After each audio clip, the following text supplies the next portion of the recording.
No.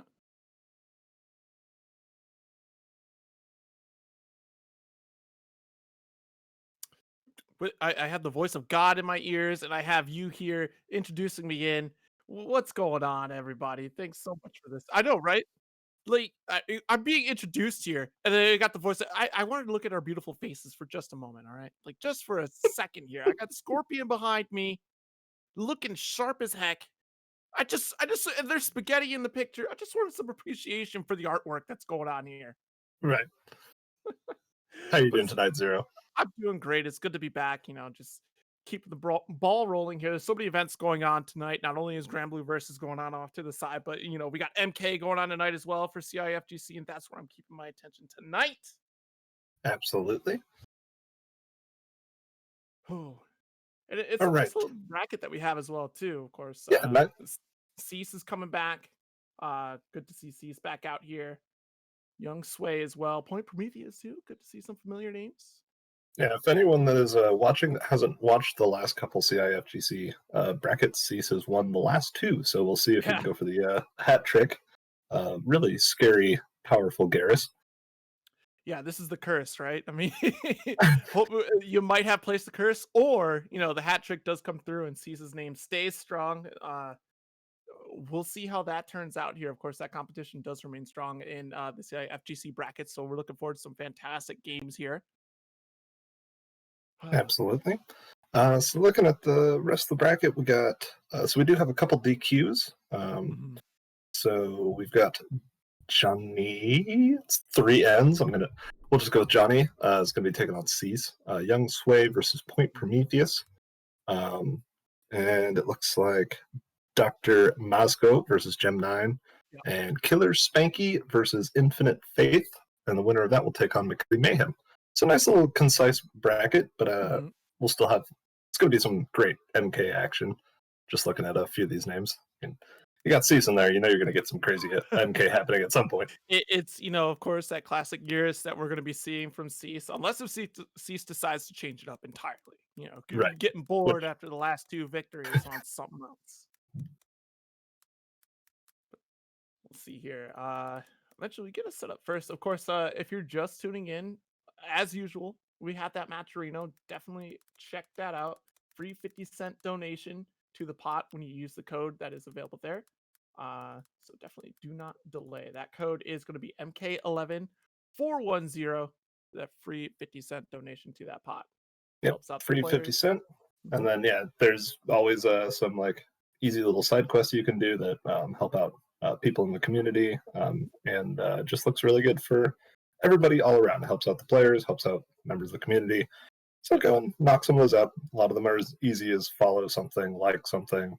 Yep, absolutely. And of course, even just tweeting it out also helps if you've already used the coupon, because one, we're going to get some fantastic MK11 action, and of course, it's going to get you warmed up for the next set of MK action that we'll be getting, which is MKXL, happening in a few weeks here. I think I'm super excited about that. Yeah.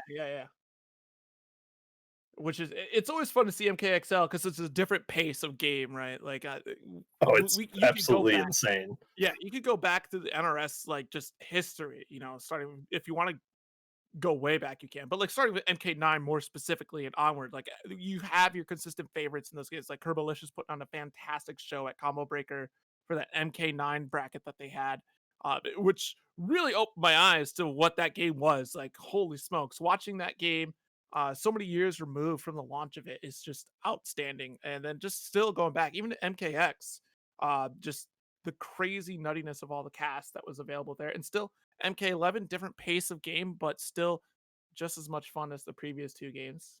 So it's nice to go through the history of NRS games. And that combo breaker was so fun. Oh my gosh. You pretty much just got to see like almost pretty much every single like modern MK game played at like its highest possible level. It was so much fun. Shoot, that was also what I'm trying to remember. That's the first year that MK11 was there, wasn't it? Like, yeah. So it was the debut of MK11, and then we got that wonderful MK9 throwback. I think MKX was just a side tournament. I don't think it was actually an official one. I could be wrong about that, but I saw MKX happening.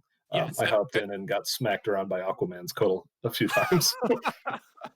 I mean, like MK9 was on the big screen. I remember that, and just being able to sit front row and see how fast that game was played. Like I had no idea it was like I was but a mere MK scrub at the time for MK9 and Oh moved yeah, on. But to see like now like how fast that game is, like why did I stop playing? Like I should have kept at it. Like that game is sick. I'll Uh, tell you why you didn't keep playing it. That game's super broken. that's also very true. I think about every match. I was like, wow, this is messed up. Like I love it, but it's messed up.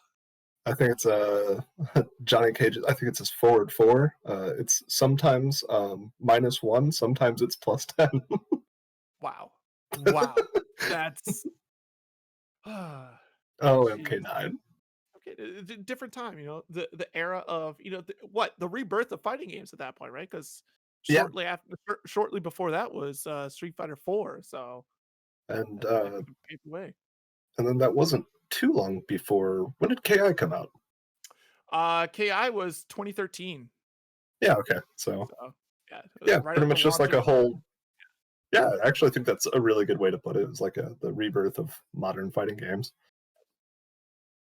yeah, because it was, we had that drought, Street Fighter 4 dropped, and then everyone's like, "Wait a minute, And then I could make a fighting game too. Let's get Tekken 6 out here while we're at it."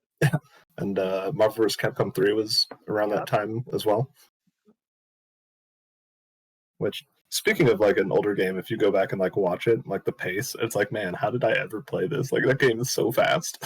Oh my goodness, yeah, and I think that's, as time goes on for a lot of these older games too, we really start to figure out that meta, and that's the thing that I feel like we kind of forget with these newer games, these consistent patches, is that like once it's done, like there's so much more after the fact. Like people are still exploring like Street Fighter 3 and of course still discovering brand new things, and even Killer Instinct, a 2013 game, is still ever changing. Like that meta has like we thought it was said and done. Eagle came out and we're like, well, that's it. Like they're not patching it anymore. It's over. Eagle's the best character.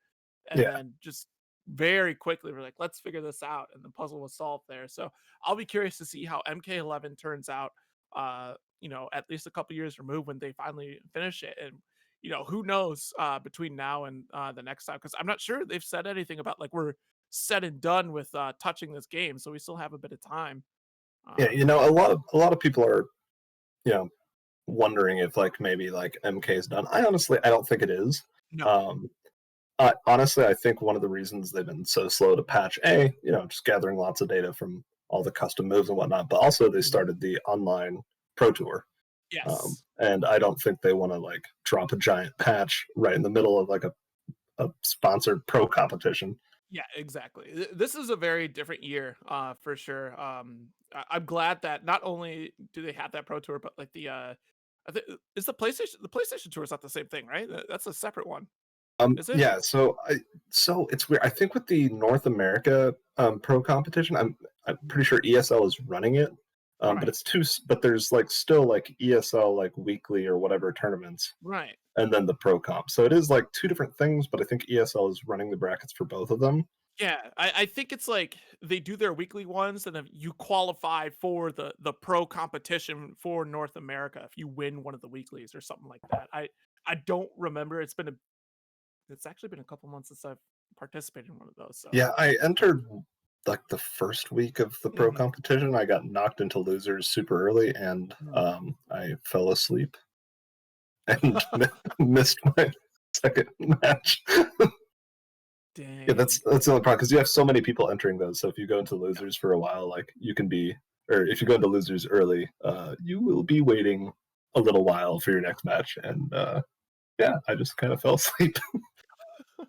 That's true. Like, but it's a great thing too. If you haven't participated in these PlayStation brackets, it's really cool because you don't have to like send a message to the person you're playing. Like it auto does it for you, and it's been Yeah, a really it's cool super experiment cool. to see that. Yeah. It's And it it yeah no it's it takes a lot of like the stress out of it. For because like when I first started doing online tournaments, I was like really weirded out and stressed, like joining all these discords, and it's like I'm kind of used to it now. But if you're like a newer player, like it is a stressful experience the first couple times Mhm. you're getting used to doing it. And yeah, just having ESL just pretty much just do everything for you. You just pretty much gotta sit and eat potato chips in front of your PlayStation until it tells you to fight somebody. And it's cool because I remember the one of them I signed up for. I set my PlayStation and schedule for that, and it just auto turned on for me. I was like, "Wait a minute, was it? Oh my god! Like I have a tournament today." Oh, Just that's really cool. I didn't even realize that you could yeah, do that. you That's can just great. schedule it to auto turn on. It's fantastic. It booted up, cut on a Mortal Kombat 11, just like Dr. Moscow and Gem 9. Yeah. Okay. So we got a screaming Cindy on screen versus a Johnny Cage. For once, I'm actually kind of happy that I can't hear game audio. I love Sindel, but she scares my cats. Right. Every time I fight a Sindel online, the cats are under the bed. All right, and, yep. Yeah, So it was a strong start from Gem 9, but Dr. Moscow quickly battling back. Yeah, really good interrupt there off the wake up earlier there on that interaction. Nice. So this is going to be an interesting fight. Both these characters have great buttons. You know, Sindel has that cursed forward 4. It feels like every single Edenian has to have at least one cursed button. But aside from that, you know, Johnny is a very strong, like, fundamental neutral character. Right. So I was wondering if something like this might happen, where if you can get Sindel stuck into a corner, he might be able to bully a little bit more with some of her lesser buttons. Oh, roll through. Okay, good recovery there. Dr. Moscow not overextending until just now here. Down 2 punish. Oh, just out here and just do the down 2, man. Why not? Wow, short hop to call out that cancel after the fact. Nice stuff here from Gem 9. But I just realized we got the low star screamer. That's probably a really great thing to bring into this battle against Johnny Cage. Kind of a strange projectile. Without amp, it's a low. If you amp it, it's mid. Interesting.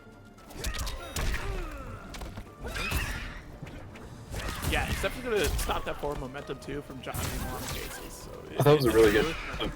It was a really, really smart use of the shadow kick to punish the air shots there. Oh, nice standing 4. Right, and that wraps it up right there. Closing out with another Johnny pissed off here. Dr. Moscow takes the first game. And just like last bracket that we ran with, these are going to be best of 5 all the way through. MK11 classic here because characters now are capable of blowing each other up in a really quick fashion here. It's tremendous. I mean, even the pace, like I remember like at the beginning of MK11, like we were really unsure if we were going to go first to 2 or first to 3, and you know, eventually the first to 3 came out on top, and I'm happier for it because man, these crushing blows can really devastate a life bar. Oh yeah. I know, like when they started doing Combat League, some tournament organizers were kind of curious, like, does NRS want us to do first to 2? Because you know, Combat League is first to 2. But then like all the pro competition that's sponsored by NRS was first to 3, so that pretty much sealed the deal for tournament organizers. But honestly, I'm kind of glad that Combat League is not first to 3. I don't always want to sit through all the some of those connections. Oh my goodness. I couldn't imagine like a 112 ping Shiva first to 3. First game. I leave after that first game. I don't win or lose, whatever. Well, if I win, I'm stuck. Yeah. All right. So and it looks like Gem 9 has a switch to set round. Okay. Maybe just feeling a little too bullied by Dr. Moscow's Johnny Cage. So if you're feeling bullied, just start social distancing with your set round. Yep, that seems to be the game plan here. Nice teleport to the other side here, and still pushing away Dr. Moscow. Gem 9 actually unable to get a full hit on. I'm sorry, Dr. Moscow. I haven't flipped. Oh my gosh. Yeah, Gem 9 working on a near flawless now. Finally took a hit there. But yeah, this switch is looking like it's working out really well so far. Nice reversal, shadow kick. Another one, and has him cornered now. Corner pressure. And Gem 9 only needs one more. And all right, so got the last hit. I was just about to say, because that was about to turn into a scarier situation than you might have thought it could have been. Johnny Cage with that fatal blow cancel can put some really big damage on the table. I wasn't paying attention. I don't know if Moscow has the sunglasses for that crazy KB. Wow. Big down 2. Good recognition from Gem 9, knowing that Moscow didn't have defensive bar to break away, so went for the full Cetrion combo. Cetrion definitely not known for her big damage, so it was really good recognition from Gem 9, knowing that, hey, this is my one chance to do a full combo, let's do it. Right. Oh, nice. Flawless block and going for a full extension here. Nice. Off into Pissed Off to knock off in the corner. Oh, the big KB. Oh, no. And once again, yeah, Moscow didn't have the... Oh no, Gem 9 didn't have the offensive bar to continue that combo. He does have the sunglasses. That should close it out. This gig should pay Nice job here. Still keeping it even in the rounds. Plenty of resources available for both players here.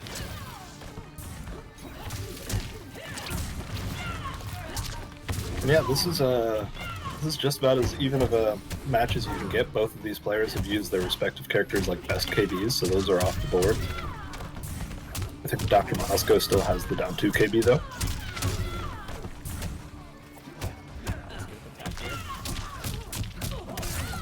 Nice punish on the rock wall. Not every character can do that. Yeah, honestly, significant life lead here. Dr. Moscow really trying to close it out here. Gem 9 in a lot of trouble in this corner. Gonna have to, at least teleport out or get the push off here, and that's not gonna happen. EX balls will come out and destroy anything. That was a huge turnaround from Dr. Moscow, considering how that first round went. Oh my goodness, yeah. And sometimes it takes like that moment, right, to just get the reset and change of pace, because it started out full screen situation, really tough for Johnny to get in, and then once the mentality was reset, we're not facing Sindel anymore. We're fighting Cetrion, so we have to play a little bit differently in Moscow. Made those proper adjustments here. That being said, though, I feel like Gem 9's Cetrion was accomplishing a lot more than that first Sindel we saw, but it looks like we might have yet another character switch. Into Jade. See, this is scary though, right? We talked about it in one of the other brackets where, sure, having more than one character is really nice, but like, you know, it's the difference between being a character specialist as opposed to being like a jack of all trades type of player. Right. You're spreading yourself so thin across these different characters, and it pays off at the beginning, it seems like, for Gem 9 to switch out and then give Dr. Moscow that initial shakeup of like, okay, now I have to change my playstyle. But Dr. Moscow seems to have like a set game plan, whereas Gem 9 has had to change that game plan every round. Right. And yep, gonna have that glow now. So I feel like Dr. Moscow hasn't really been relying on fireballs too much. I know some Johnnies will. It's a really good pressure tool, but doesn't really seem like Dr. Moscow's thing. But... And yep, we got that Delia's Dance, which, oh man, that is just a pile of mind games on its own. You pretty much got to guess if they're going to amplify it or not. Alright, and again, Gem 9 off to a really good start with this character switch. We'll see if it starts going the way that the last game did. Because Moscow... Okay, I was just about to say Moscow has the corner, but Gem 9... Oh, he's going to use that KB. He believes. Jeez Louise. Oh, that's a lot of damage, but I'm legitimately surprised he went for that, considering just how big that life distance was. Oh, got caught by the amplifier. Yeah, I wonder if he tried to go for a flawless block there, because the first hit was definitely blocked. Yeah. So, who knows? And yeah, so that's a really unfortunate round loss for Dr. Moscow, because lost Johnny's probably best KB. You know. Oh, nice. Just baiting out the down 2, blocking it out. Okay, Dr. Moscow off to a great start so far in this round. Oh, wow. But Gem 9 really trying to turn it around here. Goes for a combo reset, not going to happen. Close. Yeah, wow. Nice confirm off the down 1. Yeah, and with that Delia's Dance, Jade's big overhead, that forward 2 right there, that becomes a true 50-50, because you got to figure, you got to guess if she's going to cancel it to Delia's Dance or go for the second overhead. Oh, got the armor break. Wow. Alright, we are on set point for Dr. Moscow. Gem 9 is like almost there every single time, right? And it's just like having to close out. This is a big start here. Wow. May as well spend all the crushing blows. This is the final round that you have a shot. Alright, just poking out of that shadow kick. It is a high. I was just gonna say, you don't see that Jade KB too often.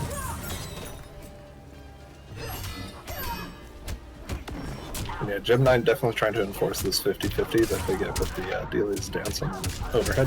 Yeah. Oh, good jump in here. Yeah, lots of jumping for Gem 9 right now. It's working out fairly well. Oh, big whiff. No punish there. Yeah, this is, I mean, Gem 9's doing a pretty solid job, even though being walked out into the corner here. Massive life lead. It's going to take a couple more chips. And yes, Gem 9 does it here. Takes their first game over Dr. Moscow. Yeah, Jade is definitely one of those characters that pretty much never has to worry about like the last breath mechanic in the game. She has access to tons of multi-hitting buttons and strings. Okay. So let's see if Dr. Moscow changes things up. I don't expect it, honestly, though, because this Johnny has been getting plenty of mileage.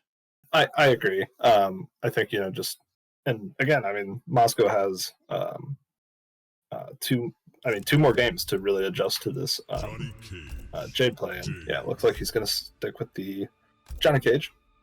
I agree entirely. Yep. Yeah, and you know what? It's interesting because you're right. Like, Dr. Moscow is not really throwing any sort of fireballs, so it's really interesting that Gem 9 sticks with this variation choice here, off of Jade especially. But yeah, but I mean, I did see from just from that last game how Gem 9 seems to kind of like to play this. Jade is, trying to enforce some of those 50-50s that she gets with Delia's dance equipped. So. Okay, just starting things off, trying to go for that KB again. Getting thrown for the effort. Not the worst punch in the world. Oh, those reversal shadow kicks are just so good for Johnny because it ends up pushing you so far across the screen, and I mean that's exactly what Johnny wants, is to push you into a corner and keep you there. Watch the low, opens up a little bit. Yes, the overhead. Oh, see.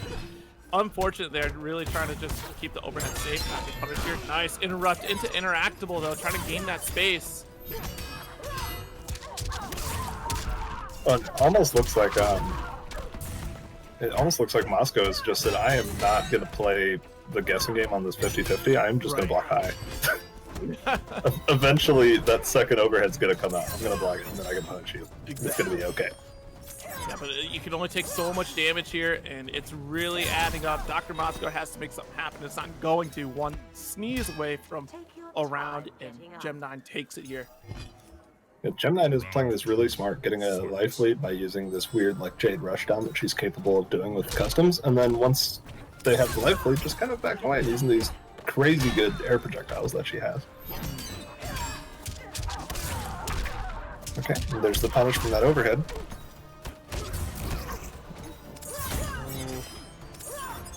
Full distance once again here.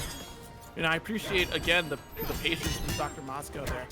Just really trying to walk down this Jade instead of trying to get to this fireball warp, which honestly, you could still probably challenge it here, just as long as Jade doesn't have that buff out. Oh, wow. Oh, no punish on the whip up 3. Yo, excuse me, just let it rip. I don't care. I have We're armor. just gonna do it. All right, that is not. That's not gonna kill. But with those air projectiles, this is really dangerous and difficult for Dr. Moscow now. Good dunk here, but hold the flawless into shadow kick here. All right. The gap is closing. Missed the air. Kunai, and yes, yeah, wow, because of that, Dr. Moscow. That is 100%. That is 100% a miss Kunai. Actually, there's no way that was not a miss Kunai. That is unfortunate. So once again, match point for Dr. Moscow. But still has to get out of this corner here. Yep. Oh, the Jade Classic. Honestly, it was a good guess, though. I mean, yeah, if anything, let it rip with the down too. Johnny does have some quite a few high starters, and Johnny's just they like to throw as well. So honestly, just letting that big down two really isn't the worst idea against Johnny. Okay, so this Jade is really making a really nice turnaround for Gem 9. Yeah, absolutely here. So now that it's 2-2, this is when Dr. Moscow really needs to kind of think about it a little bit more. But I mean, honestly, I don't think Moscow needs like a whole nother character. You know. Mhm. Yeah, honestly, it's hard to really say like what Bosco could really be changing up here, other than just really closing this gap. I mean, gosh, you're not that far off from taking the W. It's just like Right. you get caught by some random situations that really would be hard to kind of predict because of how infrequent those situations coming up from Gem 9. Uh, Yeah. Gem is playing like a really different kind of mind game in which they're holding back a lot of these obvious moves because we're used to seeing that double overhead, and Bosco clearly is as well. Not blocking low after the first overhead, it has been to his detriment over time. Right. And I mean, that is one of the crazy things about customs. I mean, since day one, you know, we're just used to blocking the double overhead. And now she can start throwing Delia's Dance at you. I honestly think that I think customs. I think Jade is one of those characters that was really blessed by customs. Yeah, yeah. I mean, and we don't see too much of her either, so it's going to be really interesting to see how this character develops with these customs too. Like, I know I say that a lot for a lot of the cast, but you know, especially like just those lesser seen characters, it's always going to be really interesting. Well, in the pro competition, she is actually just outside of the top 10 most used characters in the pro competition. Right, true. Which, yeah, and it's honestly all thanks to Delia's Dance. But as I'm rambling about that, or Gem 9, now you got me all mixed up. I'm mixing up our players. Gem 9 off to a really good start in this first round. Yeah, it's crazy. And, you know, I just really like how Gem 9 is playing this because it's not just those 50-50s. It's not just this crazy rush down Jade. It is a lot of like just screen awareness and just like, okay, cool. I have like a 75% health lead. Yes. I'm going to run away and throw projectiles. And that's the really important thing to take away from this is that like Gem 9 has no problem just playing from far away from Johnny, where Johnny does not want to be, especially since Bosco almost never throws any sort of fireballs. So you're not getting in that fireball war at all. It's all up to Bosco making that approach. And until Bosco decides to change, I see no reason why he's not going to keep doing that. Right. And that is one thing I would say for Moscow is, you know, maybe not throwing any fireballs because Glow is there, but still has to, you know, activate Glow. I think maybe you could throw at least a few more fireballs just to try and like slow Gem 9 down and force them to put Glow up. Because right now, Gem 9's not even bothering activating Glow because there's been so few fireballs. Oh, wow. No punish off of that either. Afraid of the EX burn. And again! Just letting it rip. God. And that takes it here. Gem 9 making a massive reverse sweep over Dr. Moscow here. Twice in this entire set. Gem 9 just let it rip. Yeah, and it worked both times. Oh, that is. What is neutral? Right. You know, Moscow's shaking their head on that one. That's like the least fun way to lose in MK11. Exactly. It's unfortunate, and gosh, I would say for sure, like sound cues have to be like your number one thing to react to, not visual, but sound because you'll react to it faster. But Exactly. For fatal blows, it's gosh, I don't care like what kind of sound they have with it. Those could come out at a moment's notice, and it's almost inhuman to try to react to those in some cases. Like, oh yeah, jeez. I mean, they slowed down Jax's and made it a high, and I still catch people with it all the time.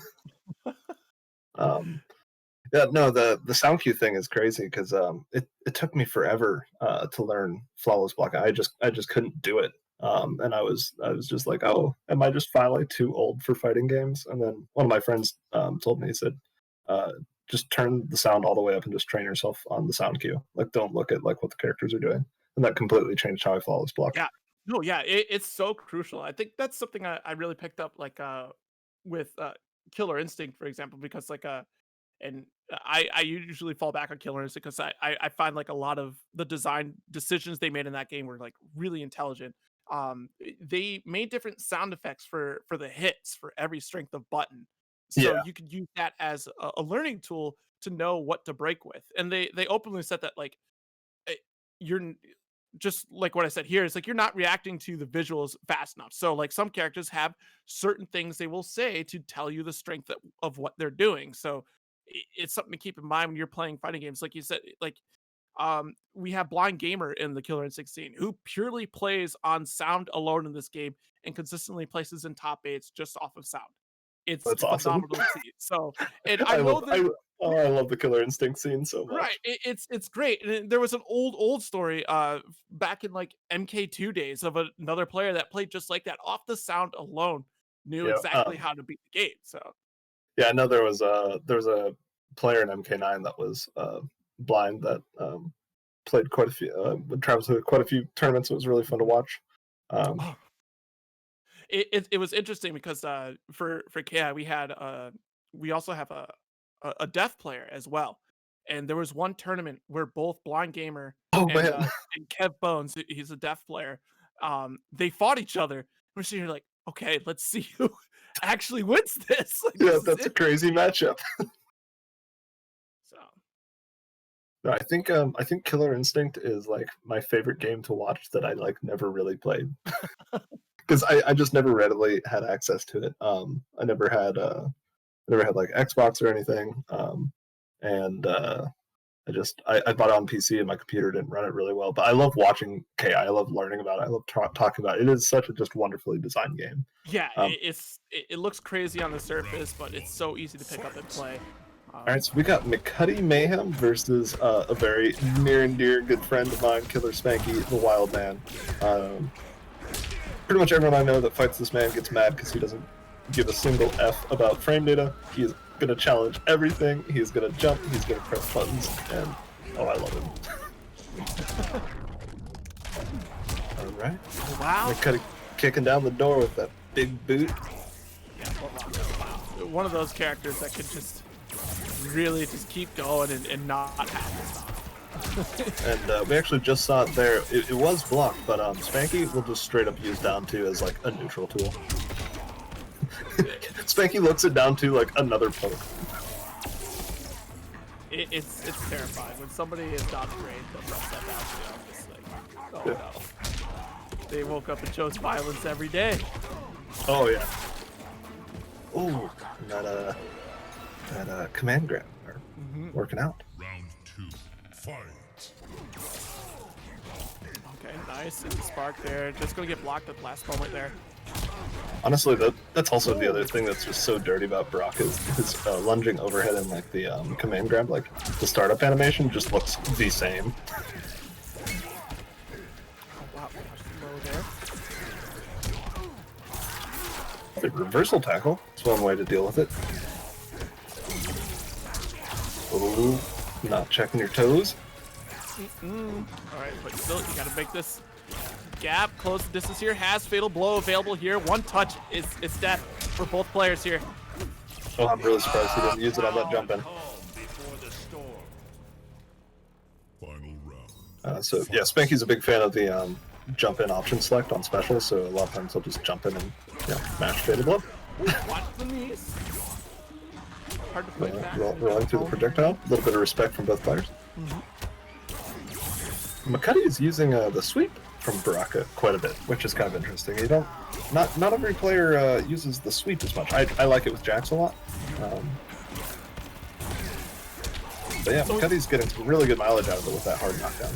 Yeah, and it's interesting to see this command grab from Baraka so much. It just completely whiffs it. Like, it just kind of autopiloting, like, muscle memory going for it. Wow. That's the first top drop I've seen out of Baraka so far in this set.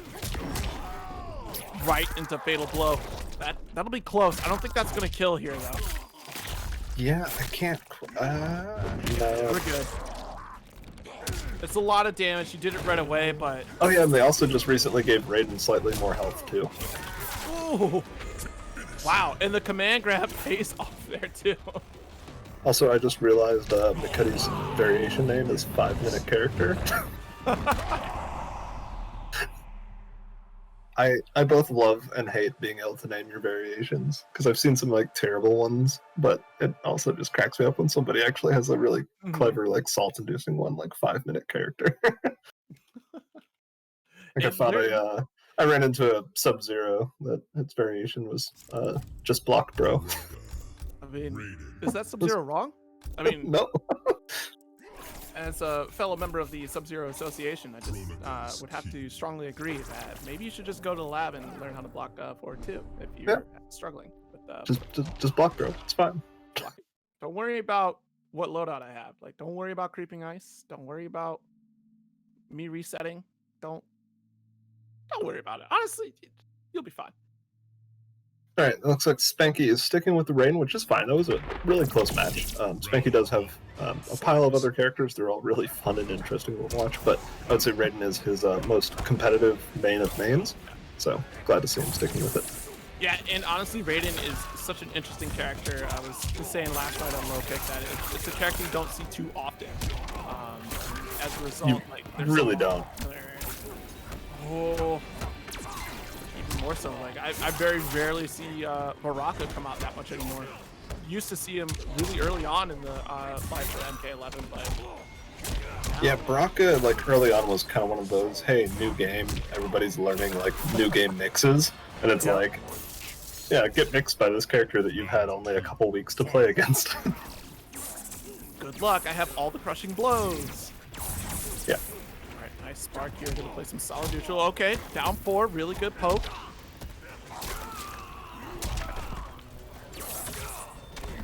Wow. Oh no! Let him roll out. That's unfortunate here. Full breakaway here in the corner. Now I'm gonna have to struggle. This is where Raiden's actually gonna really excel at here.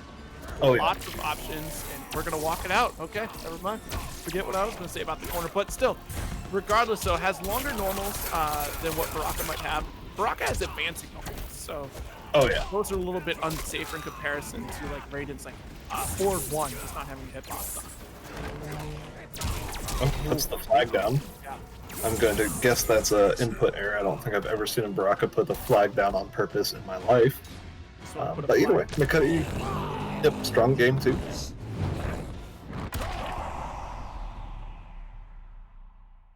Yeah, really, really strong game too from McCutty here, and I just feel like that Killer Spanky would probably get more mileage if they played the mid game a little bit better against Baraka. Like I said, that those forward advancing normals, they're nice, and I think really the one concern you're going to have is the 4-4-4. Yeah. From Baraka, but if you're challenging with back 1 or not back 1, 4-1 with Raiden, it does have that slower startup, but if you're spacing it correctly there, you're gonna stuff a lot of the options that Baraka has and just extend your gameplay from there. All right, Spanky sticking with the Raiden. I was kind of curious if I was gonna see his RoboCop come out to try and pew pew a little bit, but. You would think, right? Like playing a full screen against this Baraka though, but I think the concern too, these sparks just keep coming out. Yeah, and I mean Baraka is definitely not harmless from full screen. Right. The sparks are a really, honestly, solid projectile for a rushdown character to have. You know, that's MK11, man. Characters do everything.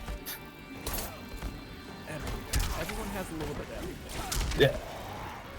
Teleport, command grab, and 9-frame mid. Why not? You can have it. Have it all. Very nice jump in from Spanky. And that is that recently buffed string that they made like +3 for absolutely no reason at all. It still doesn't have a flawless block gap in it, and it's now plus. And it made me really upset.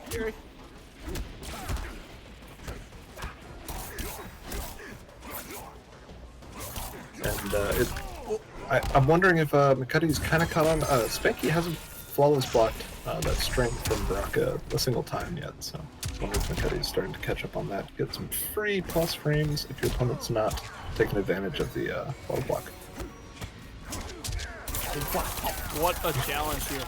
Yeah, both players just kind of swinging away in neutral there. And again, we see the leaping grab there from Baraka. It's just okay. All right, that's beautiful. It's just like, as much as you put that out, it's been very little accuracy on it. Just, when are we going to start punishing these? Right, that's what I was going to say. It's like little accuracy, but it's going unpunished. So why not continue throwing it until it works? Come on! Again. Okay. Still didn't get a punish, but we got a game. so it's fine. Right, Spanky trying to stabilize a little bit against this allegedly 5-minute character.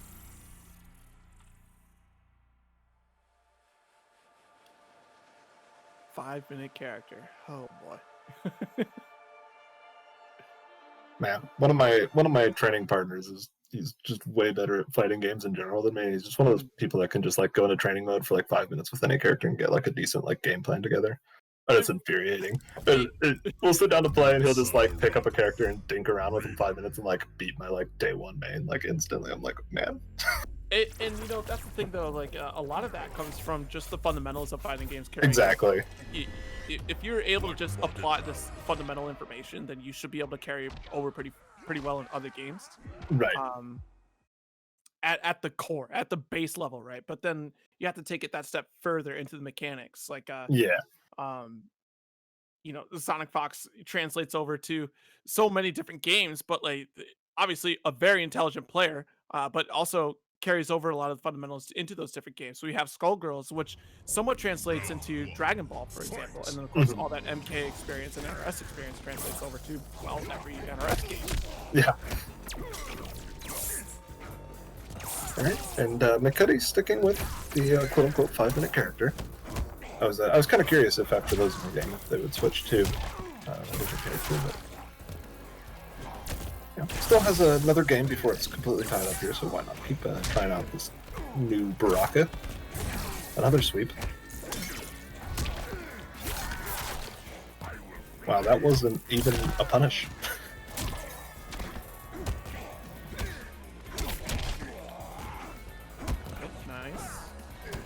Not even on health here. I'm waiting for this reversal to come out from Baraka. That's those mid-screen buttons I was talking about earlier in the set too.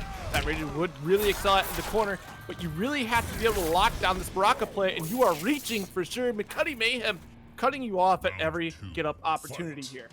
Yeah. Yeah, McCutty is really spacing out these wake-ups. I think Killer Spanky's kind of showed their hand a few too many times, and McCutty's getting a really strong read on just what Killer Spanky wants to do every time they get knocked down. Another whiff, but dead again. No punish on the command grab.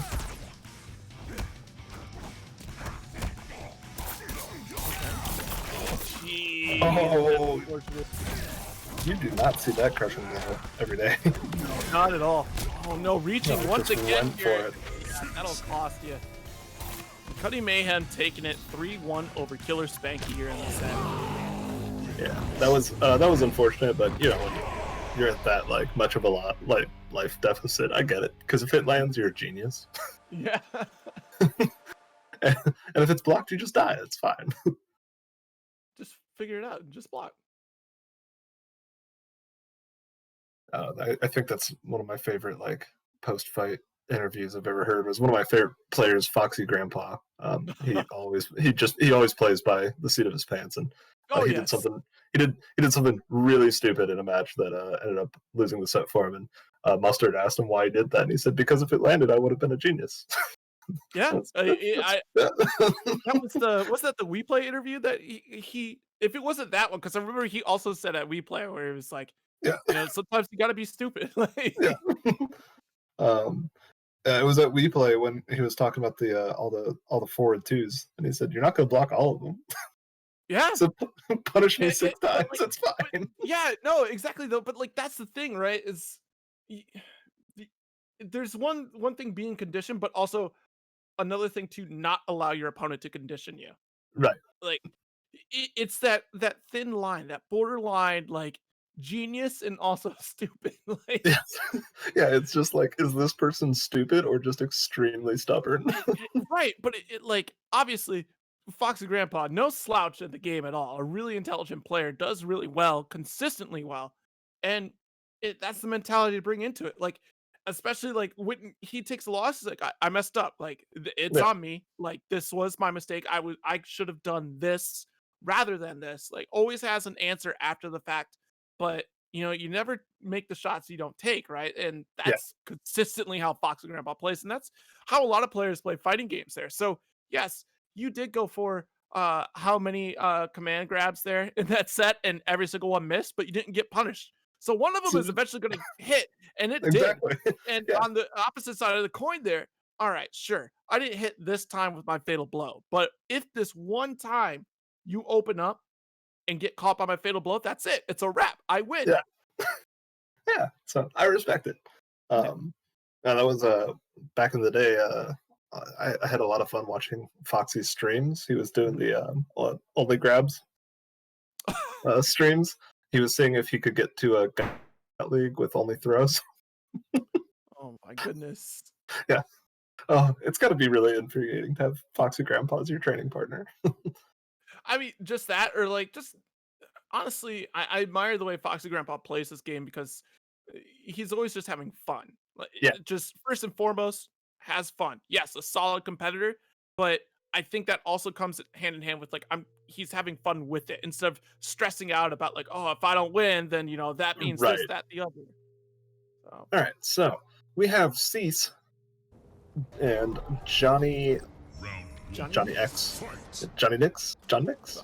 Johnny Nix. Oh, hey, you were the one that was saying, I wonder if Cease is going to play something else. And we have something else, very much something else, from Garrus to Shao Kahn. Yeah, and we already saw that movement gameplay from Cease here, from Shao Kahn. Shao Kahn having a really nasty J dash here. Oh wow, I kind of forgot what Shao Kahn's armor breaker was. It was that like weird slam dunk, alternate shoulder dash.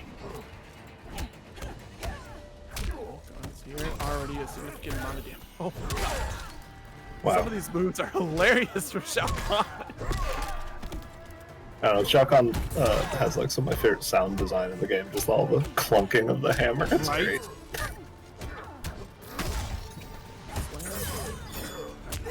Of course, another Jade though too, and blocks it that time. With throw.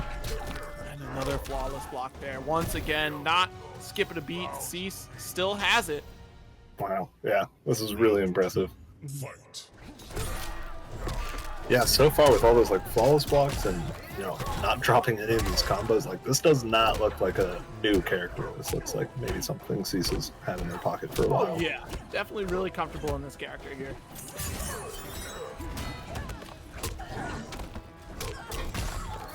And Shao Kahn is just kind of a weird character in this game. He's definitely like some of those, like people be like, oh, he's the worst character in the game, but MK11 is just so well balanced that like being the technically on paper worst character in the game isn't really that bad. Yeah, that's the thing. It's like you can appreciate that. Like being the worst of the best is like, I mean, you can still get so much mileage out of that. Like, and I love that. And this is going either way. One more touch, and wow, the get up attack here. Wow, short hop. Oh wow. Goodness. That was just 3 great decisions in a row. And you had to guess on everyone if you were on Johnny Nix's side here. Yeah, that was wild.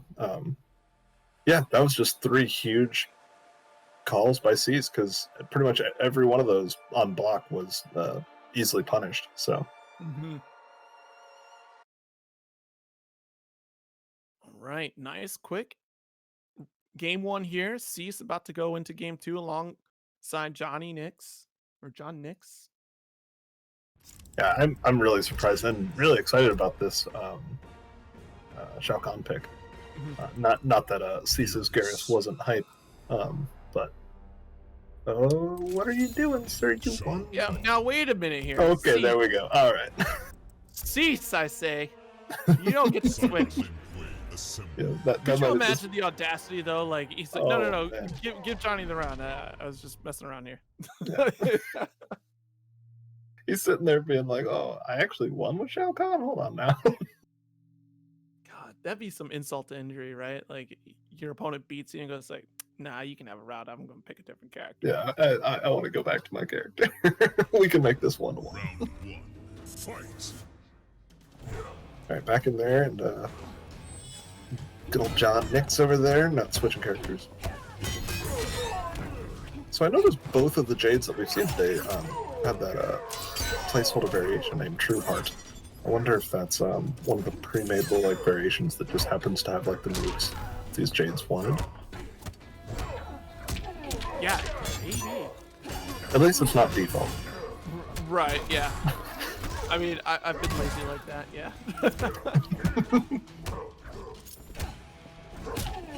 I fought somebody that had a variation called default 2. And I was like, really? Just went and slapped the 2 on there? I just want to know the difference. Yeah. Okay. And as I'm just kind of joking around a little bit, John doing a really good job in this first round. Really nice spacing and great pressure from Jade. Absolutely. Round 2. Solid adaptation to the big body Shao Kahn screen. A nice conversion off of those air rings. Whoa! Just, you will not overhead me today, sir. Loud.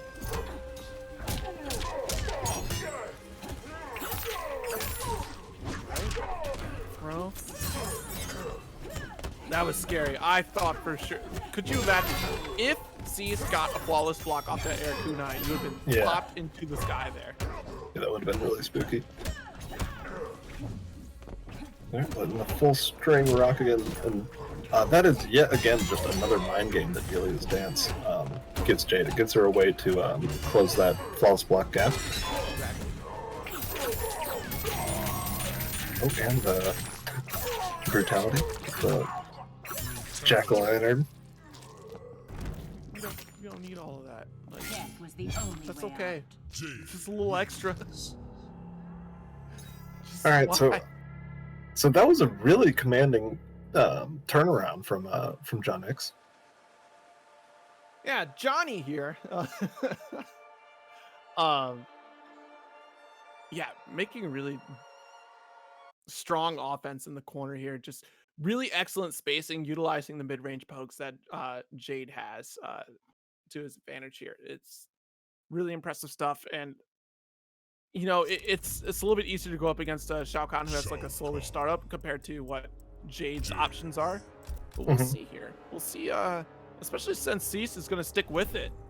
Yeah, honestly, I'm kind of surprised by that. I mean, obviously, Cease had a really great game 1, and you can tell that this the Shao Kahn is practiced and ready to go. But I am kind of surprised just after just how strong of a second game that was from John that he didn't switch to Garrus.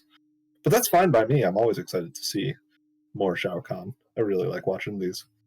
I'm a big fan of big body characters. The only reason I didn't play Shao Kahn is I really thought they were going to make him a grappler when the game came out, and he wasn't. Oh, really? So. Yeah. And his taunts are not good, and I really wanted to use more taunts. But I mean, you know, it's true to the 90s. You know, like, you can't go too crazy. What do you want her to say? Right. Well, no, it's not what he says. It's just the startup of them is bad. Oh, I see. I just wanted to use them more and not get full combo punished every time I try to taunt. Ah, okay. No, I'm completely fine with him just saying you suck, because yeah, that's the classic. I just want to say that to people all game instead of getting full combo punished. Yeah. And what's not fair is this mix-up here off of the pressure from Johnny here. Okay, nice. Going low once again here, opening up Cease. Being able a real moment of pause here. Yeah, being able to make players really guess on that flawless blockable string is just so powerful. Delia's dance is just everything that Jade players want. She's nice overhead and do a short hop after that. Oh, the short hop attack. There's some characters where like I just swear I don't think I've like ever seen their short hop like animation. There's just some characters that don't use it like that often. So like for a second there, I was like, what did Jade just do? You don't see that. You don't see that one too often. And again, that spacing here. Oof. Yeah, Shao Kahn has a reach of his own. If both of Shao Kahn's wake-ups, just massive reach. Straight to the corner here. Big corner combo now. Oh no, that whip, but still doesn't matter here. Able to get the, you call that a command grab? But either way, regular grab to wrap it up here. That's a round. Yeah, that was some really nice spacing from Cease. Kind of wave dash into that throw. Oh, really big read from Cease. And the armor break. Oh, that is a quick 33%.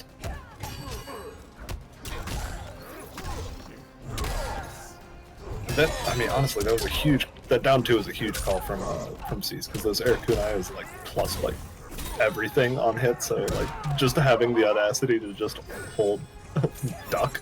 Wow. And also just being able to go convert into the projectile defense here from Jade at the perfect time. Dude, that spear was coming right for you. Right. He's trying to work around these projectiles now. Oh, I thought that was really spooky. I thought that was going to be a big whip. Oh yeah, honestly, that foot was out there for quite some time here. Nice anti-air, but no, dropped it a little bit early off the poke, and that'll do it. Cease taking game 3. That's really unfortunate.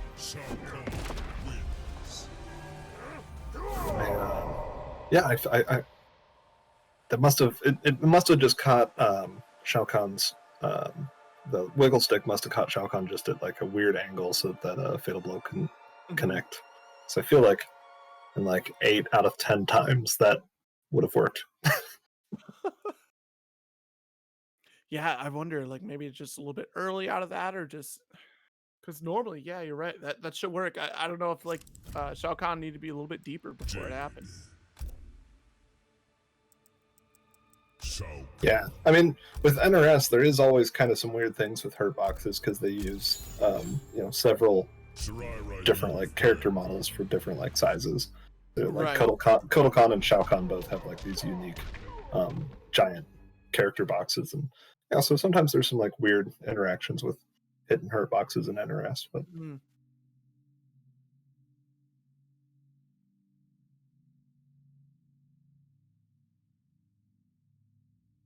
All right, so going into game number 4, looks like John is stuck with Jade, Yeah. which I think is a completely fine choice. Yeah, I mean, it's been definitely doing a lot of work here, especially when the zoning game starts up too. Like being able to adjust both at the close range, mid range, and long range. Like, obviously, Jade does a little bit better at mid range, but like the defense that Johnny has been showing here up in the close range situations has been exceptional. Oh, just dashing right into a wiggle stick. Right. Yeah, still not fast enough to be challenging some of these here.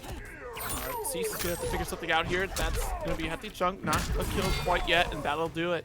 Did you think you could win? Round 2. Fight. All right, taking a round. Wow, these almost like counter poke wiggle sticks have been working really well for John in this game. Yeah, I mean, that's why we see so much of it, right? Because it's not been countered in any significant way as of yet. We're really trying to force Cease to figure a way out of this situation. Going to get counter hit once again, put back in the corner, watch the overhead, and that's the mix, right? It's going to be the poke or the overhead. Overhead is low.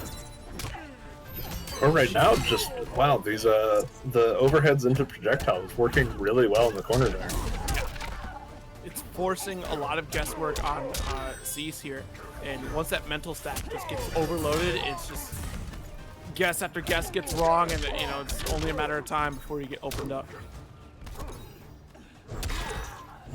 A nice throw though. Cannot count Shao Kahn out. We're in chip territory now though.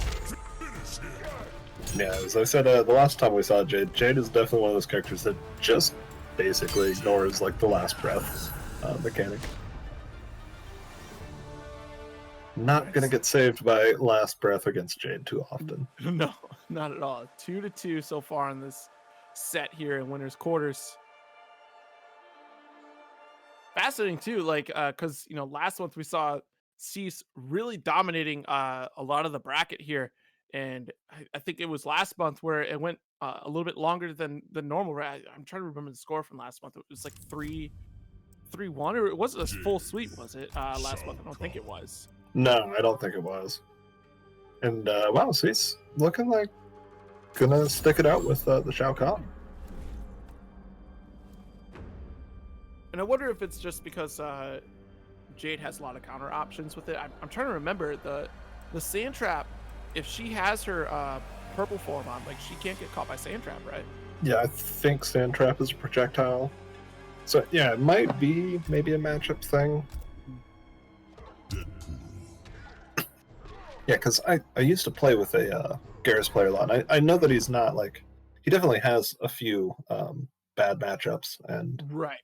so yeah, this might be one of them. Or who knows? Maybe Cease is just out here having fun. So I really like this character, and I want to bonk people with my hammer some more. Round 1. Fight. And I mean, it's a game 5, so it's not like Right. it hasn't been working at all. Yeah, and it's on winner's side too, so there's definitely room for error. Exactly. This is the type of bracket you really want to practice in before, like, you head to like pro tours or like pro competition setups. This Right. is the one where you're really trying new stuff. And really good movement from Johnny. Pretty much this whole set. Really good movement from both players, but I really like Johnny's just kind of ability to work inside Jade's effective range, and then just work back out of it just to the projectiles. I mean, that's definitely not something unique to Jade. I mean, that's how her game plan likes to work. But I mean, it takes a little bit of just player knowledge and execution to just make that happen consistently. Oh, just gonna do it. Steal that round away. Gotta shut it down while we can here. Reset the neutral for the next round. That is just kind of it's almost an irony seeing that happen to a Jade, because that's that we saw that happen twice in our last Jade match. That's just such a Jade thing to do. So it's kind of funny to see that happen to a Jade. Oh, nice. Finally getting a hit, but no conversion off of it quite yet here. Good patience from Cease, but still running into the pole. Nice jump in. Oh, way to get around that wiggle stick. That's not the easiest thing to do. That wiggle stick definitely has some vertical hitboxes on it as well. Yeah, it's such a misleading attack too, because it is pretty chunky for where it can connect. No conversion after that. Yikes, off the down one. Oh! Able to block the air kunai. That's good. 4-4. Aside from that wonderful jump over earlier, when Cease has been able to make wiggle stick whiff, hasn't been able to really capitalize off of it. Oh, that's a nice jump and conversion. And now this is getting really spooky for Johnny, but just wiggle stick out of this corner. All right. Being able to challenge at that range against Shao Kahn has definitely been the tail of the tape here for Johnny. Absolutely. Oh, big punish. Overhead into low, just in case. EX to make it safe. Stop challenging. I still have these buttons. Right, big combo from Cease. Life bar's getting close to even, but Johnny, again, just work. That was brave. Yeah. All right, wow, last second block on that overhead there.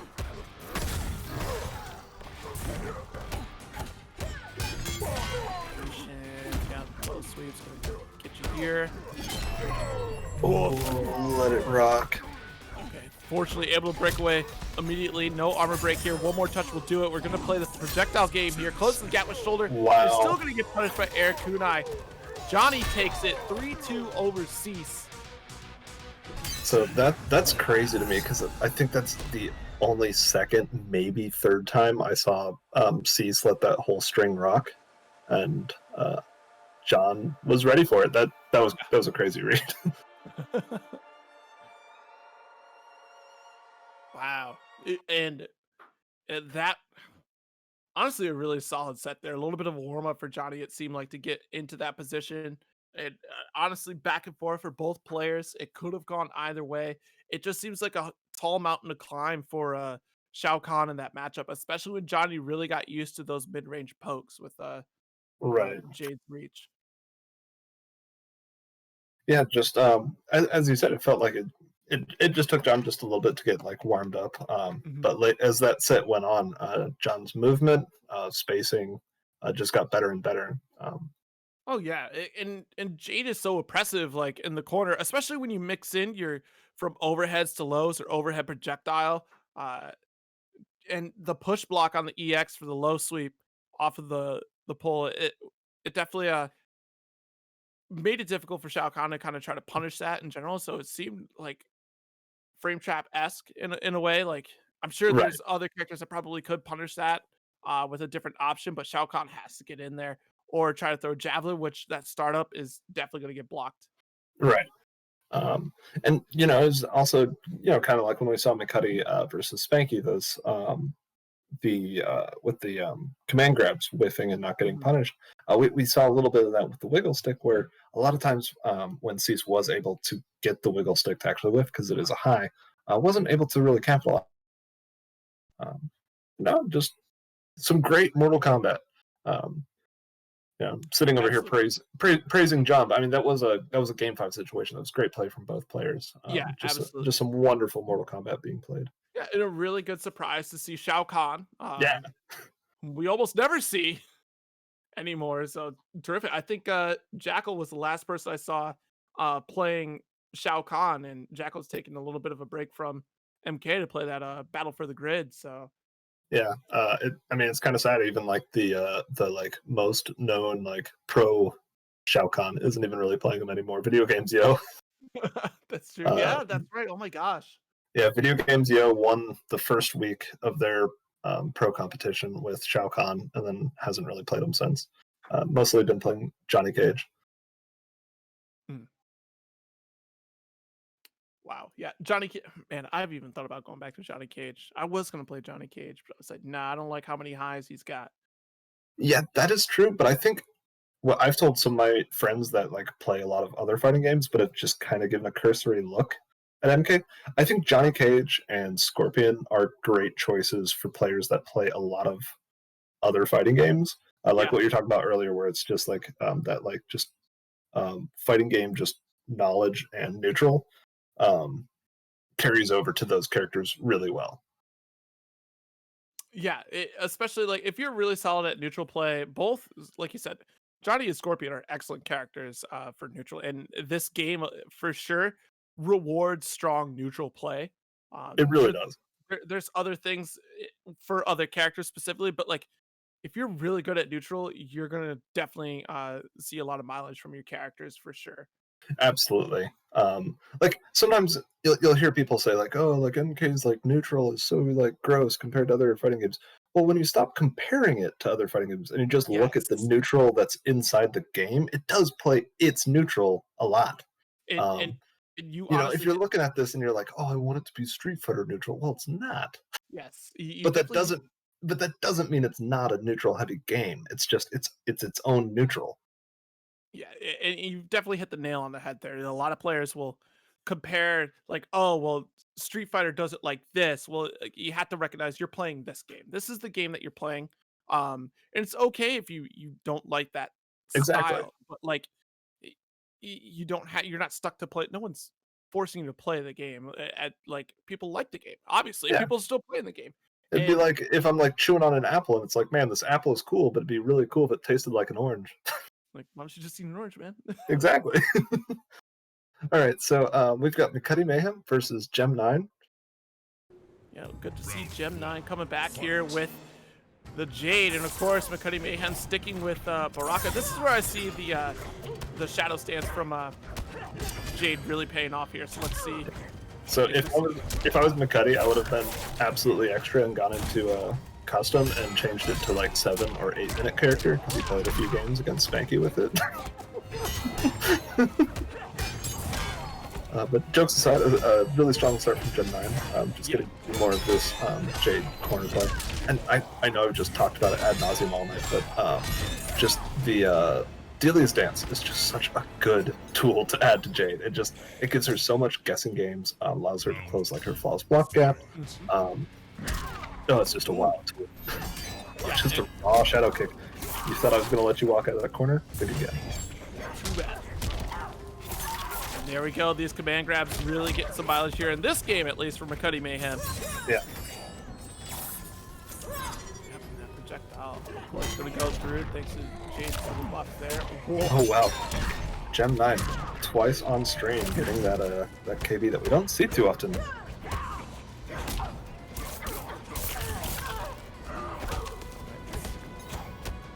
Corner. tough situation to be in, especially against Baraka, because, oh man, don't get chopped in that corner. Just weaved right through those air projectiles. That was... honestly, it didn't even look like McCutty was ready for that to happen. Okay. Whoa, Oh. big four. Okay. One touch will do it here for Gem 9, and Gem 9 does take it. The jump 3 to close it out. Yeah, that was crazy. McCutty getting that crucial flawless block on the projectile was almost able to turn that game back around. I really thought that Baraka's forward for the giant kick down the door. I really thought that was going to KB. Oh my goodness. Yeah, thankfully no counter hit off of that. Just taking it. Honestly, Yeah. if you're caught in the sky and you see that foot coming at you, I don't blame you for taking it. It's not worth it. Right.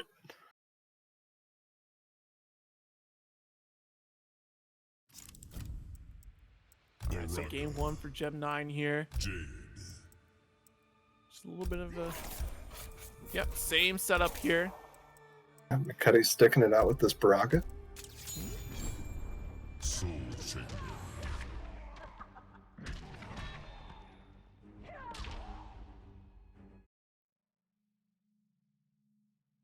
I love Baraka's mid-round taunt where he just like yells at you and just like spit goes flying everywhere. Well, he doesn't have any lips, first off. Right. That's not fair. There's no way he's going to stop all of that. Wow, starting off the game with that raw shadow kick. Gutsy, you know? Right? But I mean, when you're playing Jade, you are a gutsy player. Just gotta be. I think it's a little... You know, maybe that was just really big brain from Gem 9. So, you know what? I got you off of one of your really good KBs. It's out of the way. I don't have to worry about that anymore. It's like Foxy Grandpa says, you're not gonna block all of them. Exactly. And if it hit, I'm a genius. Boom, crushing blow. Down 2, doesn't want to get the breakaway caught. And with Gem 9 landing all those string KBs, I'm gonna have to revise my statement of saying you don't get to see that KB too often because we're seeing it almost every game that Gem 9 plays. There's the shadow kick to close it out. No meter to block it away for that chip. 2. Fight. All right, round 2. Sweet. Right. Yeah, getting mixed. Still, nice conversion into another crushing blow. Oh my gosh. Really nice spacing from Gem 9. Working on a close to or possibly a flawless. Yeah, that was a flawless. I saw the flash there. Wow. And what a dominating second round there too. Yeah, that was a really commanding game. I was a little curious starting off with that raw blocked shadow kick, but you know, went from raw shadow kick to a flawless second round. So great game from Gem 9. Really curious to see what McCutty does here now. Mm-hmm. That was all a part of the game plan to get rid of one crushing blow and set up for the rest of the game to not have to worry about it, right? Right. That's what we'll say. We'll go back on the notes. We'll have a the late game interview of like, so what happened here? Well, you see, it was all according to plan. Oh, we got a Devora. Oh. Which another interesting pick though, because Gem 9 can just phase through this stuff that Devora would normally set up. So it'll be interesting to see. Yeah, I'm how curious this if plays I'm curious if McCutty picked the teleport. No. Hmm. Very interesting. Yeah, I'm really interested to see how this pick goes for McCutty. I mean, of course, like the reach, the very misleading strings as well from Devora. Fight fire with fire in this case, I guess. But Yeah. Fight. overall, Devora's game plan kind of gets shut down a little bit by some of the Jade work. Wow. What a Jade start to the game. Just going for down 2. That reach, you know that Devora is going to have a high reach. Yeah. Okay, nice conversion, immediate breakaway. Wow, nice short hop. Nice short hop. Try to steal Another another one. turn. Wow. Again. Yeah, get out of the sky, not allowed. Full punish there. Good patience here from Gem 9. Yeah, Gem 9 has a really nice life lead now. Got this air to air. They're definitely gonna beat out anything that Jay puts out there in the sky here. Oh dear, one more touch into. Okay, never mind. Just wake up Shadow Kick, why not? Just do it. Round 2, fight. Flying by the seat of your pants, huh? That's how we play MK. Yep. I got the bug down, yep.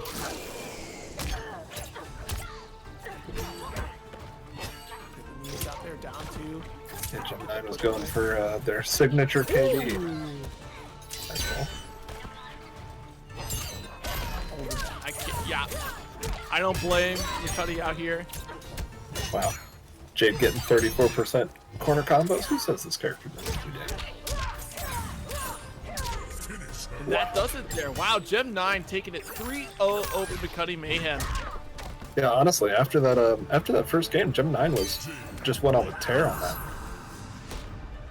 Yeah, absolutely. Just kind of read like a book at that point almost. Like the defense was on point and just like made lucky decision after lucky decision, or maybe even calculated decision in a lot of cases, because man, I wouldn't have got a shadow kicked, but hey, it worked. So maybe Gem 9 knows something that I don't here.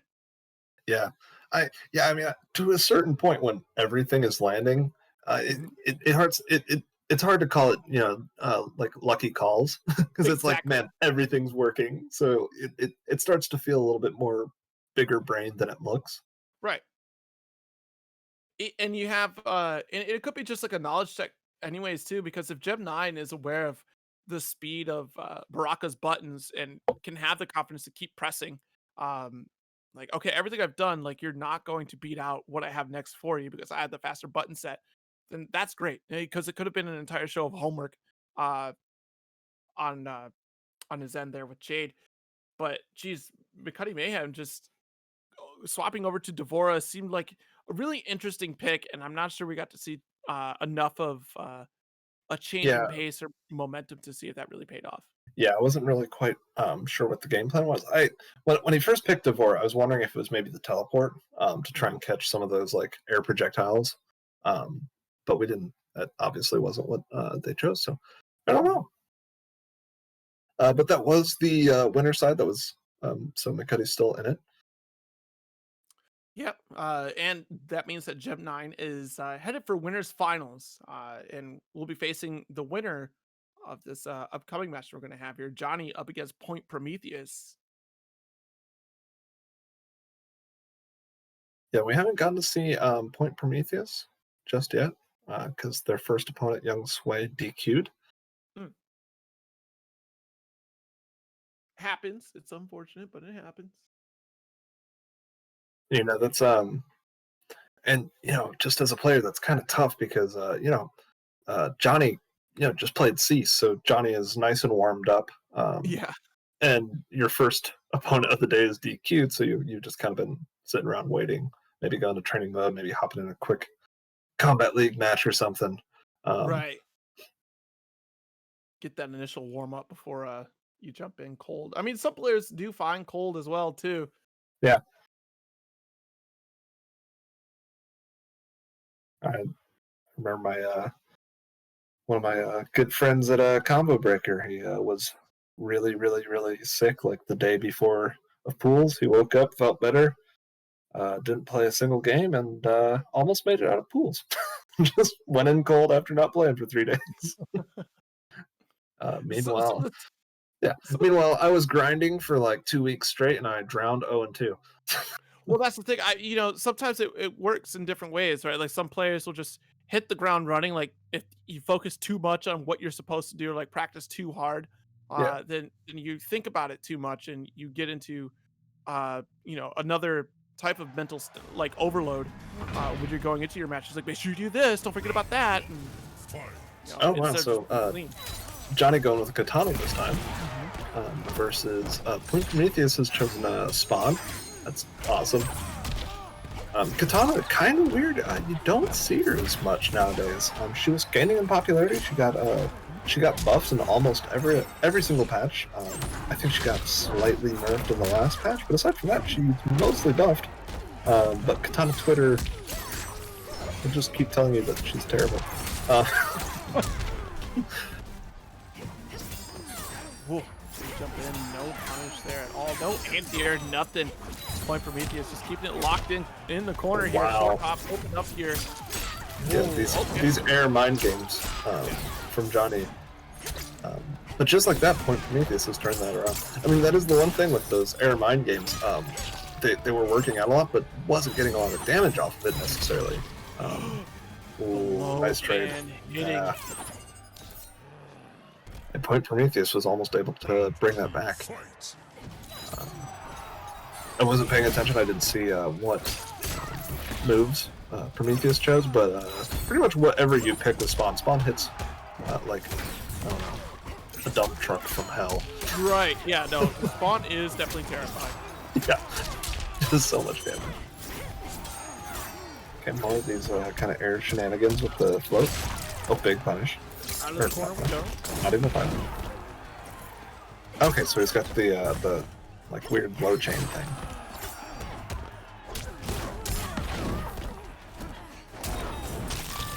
Let's go. Nope. Corner. Let's see here. There we go. Point Prometheus taking a round. Final round. Fight. And get the low fan out there. Man, that low fan is a solid choice against Spawn. Wow, just jump in here. Crushing blow to start. That's a lot of damage here. Nice. Deciding to back up. No punish off the roll though. And now Johnny is going to take their turn here over Spawn. This is A nice jump in. trouble. Yeah. And Prometheus not dropping out of those combos. Yeah, I know Katana does have a really good armor break. Wow. Really well done here. Kind of overwhelming on the offense against Point Prometheus here. Yeah. Johnny really finding every opening possible. Yeah. And you know, I get that because that happens to me too. Sometimes when I fight a character where like I know that they have a really good armor break, and I just don't break away. But then you have to kind of realize like, oh, I'm kind of conditioning myself.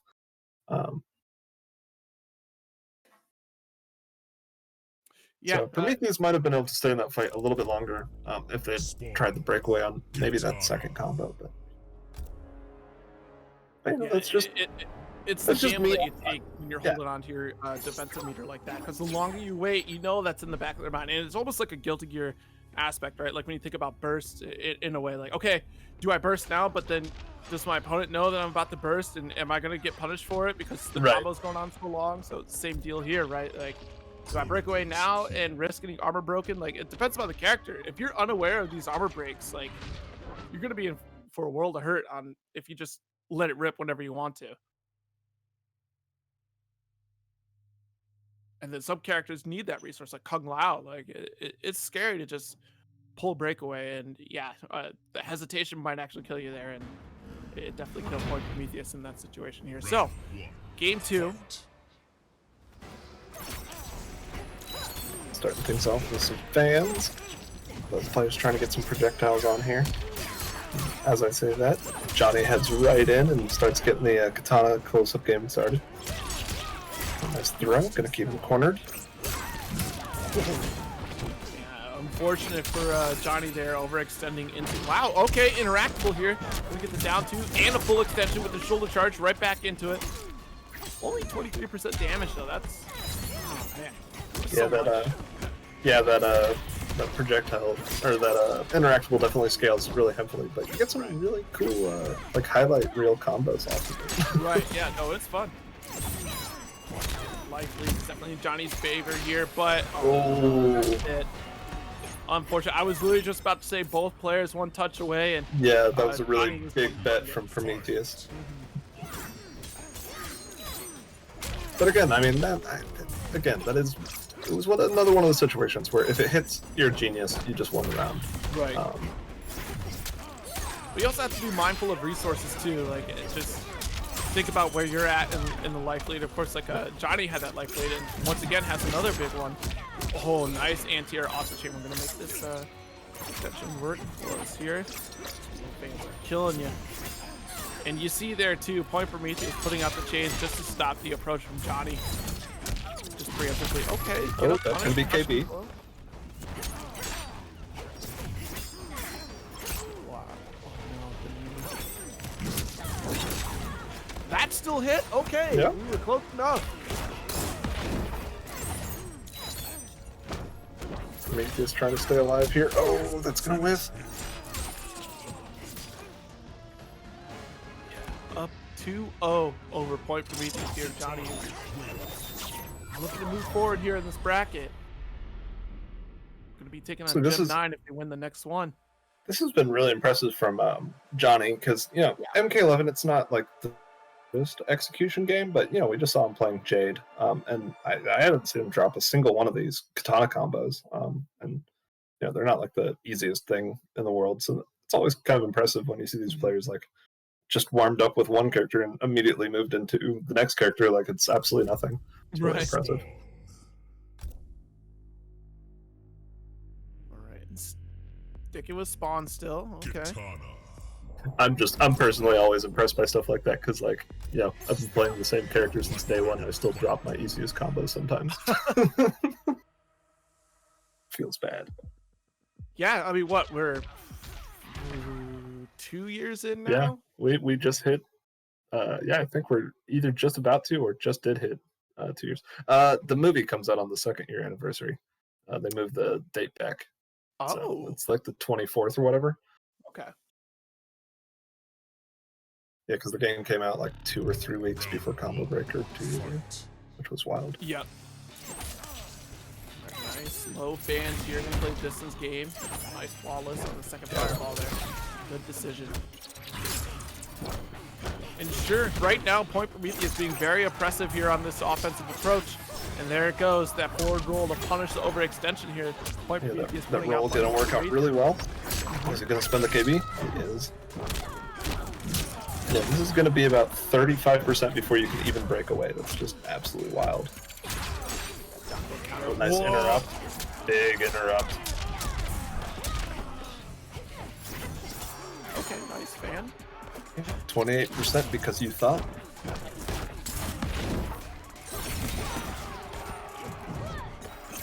Oh, you're so lucky that did not get a worse punish off of that. Absolutely. Oh, nice jump in. Ooh. Yep, that should be it. It'll be close if not. Yeah, it'll scale pretty decent, but this should kill. There it is. All right, match point for Johnny here. Yeah, looking at a potential quick 3-0. Oh, those buttons are so good for Spawn. Nice floating jump there. Another low fan. Whoa, nice. Not the big hints, yeah. Yeah, that was a... That looked like a weird, like, almost accidental anti-air. It looked like he wanted to anti-air with, like, the first part of the string. Right. It was actually the second part, but yeah, it all worked out. That's good, but still, these conversions that Johnny are making, it's just adding up that damage there, you know, because Point Prometheus does get these straight hits like you're talking about, but Johnny is converting off of, like, strange situations. Yeah, it's you're looking at a situation where it's like straight hit versus like 28% at a touch. And it's making a lot of it's making a really bad day for Prometheus so far. Yeah, absolutely. But oh no! As I say that though, he picks around. Prometheus staying alive, trying to get it back together. Look how worried there. Goes for the reset instead of trying to go for the game-winning combo, or the round-winning combo rather.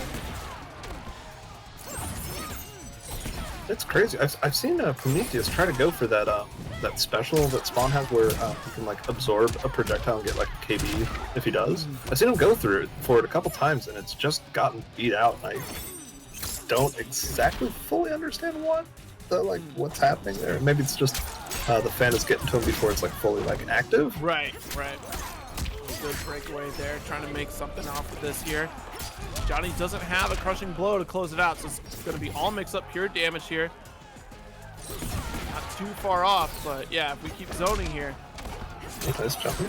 Oh my goodness, that was a counter hit too. Yeah, there's no break and got the KB2. I think that's it. Yep, that's it. He's dead. Wow, 3-0 for Johnny over Point Prometheus here. That means Johnny will be facing Gem 9 in the winners finals. So yeah, that's so it's gonna be our two. I was gonna say our two Jade players that we've seen, but it could be Katana versus Jade, or who knows? Who knows what characters these crazy players have up their sleeves? Right. Sometimes you don't want to play the mirror. It's just like, I have better things I want to do with my life than play a mirror against this Right. character. I mean, that is like one of the biggest like FGC jokes, but I mean, it's true. Like, who really likes playing a mirror? It just feels bad.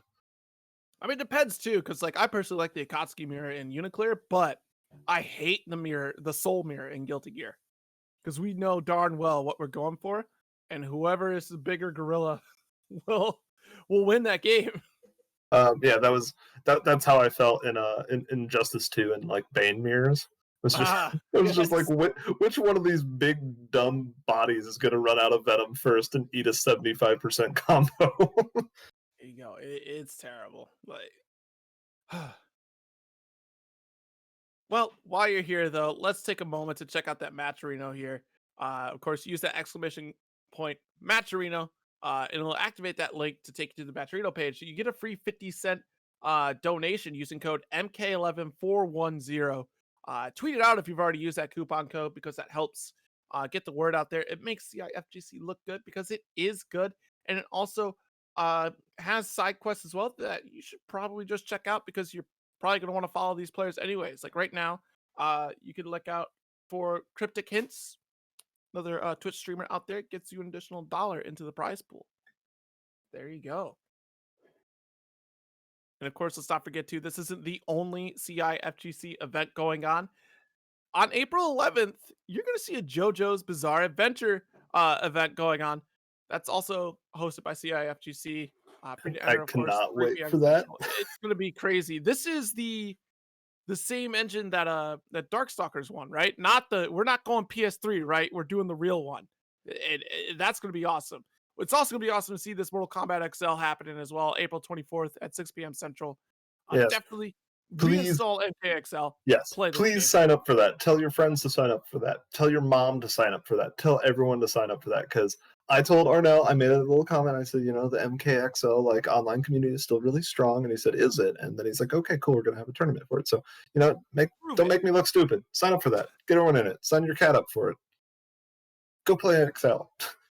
And let's not forget, CIFGC is not the only area online tournament going on. Of course, Low Kick Online is also happening as well. Them's Fighting Herds is going to be going on April 13th, this Tuesday at 7:30 p.m.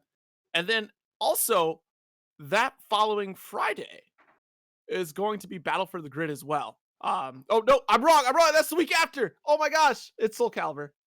I've led you all astray. It wouldn't be the first time. It's going to be Soul Calibur 6. Yeah, Soul Calibur 6 is going to be on the 16th, and then the following week they do have the beginners bracket for Uniclear, and I'm pretty sure it's Battle for the Grid that time. Look at that, 20th Uniclear is coming up. Beginners bracket, that's going to be on PC as well. So if you're curious about Uniclear, because I love that game, you should definitely check it out. A lot of beginning players and lots of stuff that you can learn too. Meet some new people playing a brand new game. That's honestly, it's a lot of fun. It's super easy to pick up and play. And there it is, that Power Rangers Battle for the Grid happening April 23rd. Same time, same place at Low Kick Online. You can check out the Smash.gg LKO April 21 for that full list for the month.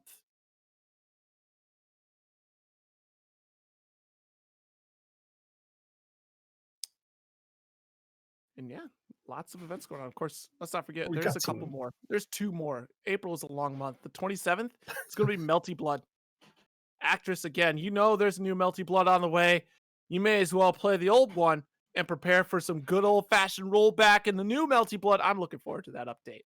I actually didn't know that there was a new Melty Blood on the way and that it has rollback. That's awesome. Yeah, and you know what? Fighting Climax Edition is also coming out. That's Dengeki Bunko for you Sword Art Online fans, and of course other anime fans out there as well. Plenty of cool characters showing up in there. Nice little game to check out. There's a lot of things happening in April. Yeah, the month of April is big. Of course, Rarity is Unlimited. Thank you so very much for supporting them. You can check them out on facebook.com/raritiesunlimited. they do have a lot of knickknacks, paddywhacks, and you can get your dog a bone from Rarities Unlimited there. Lots of cool collectibles. Go buy an old copy of MKXL from Rarities Limited and then There enter you the go. bracket.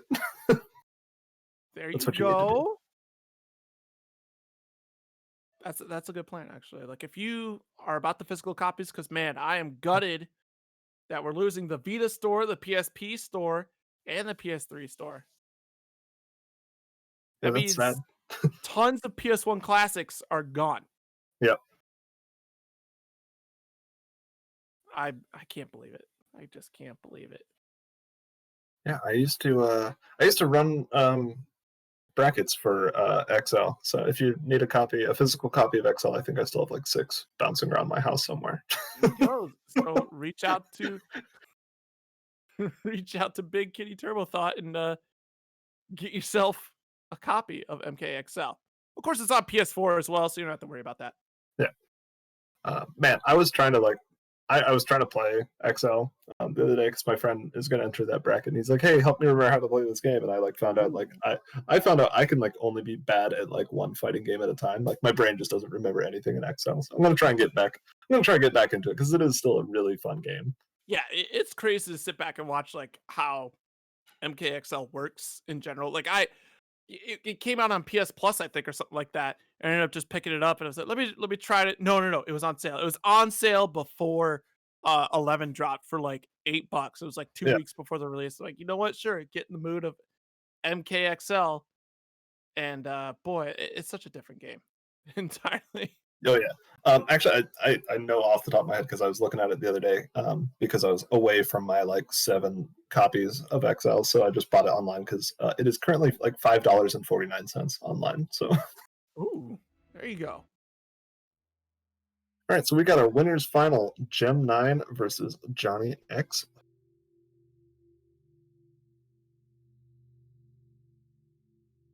Yeah, quite a road here. And it looks like it is going to be Katana versus Jade. Not going to go the mirror match route. But of course, it's game 1. We could go the mirror match route later. We'll see. Right, yeah. No, there's still time here. See how this turns out.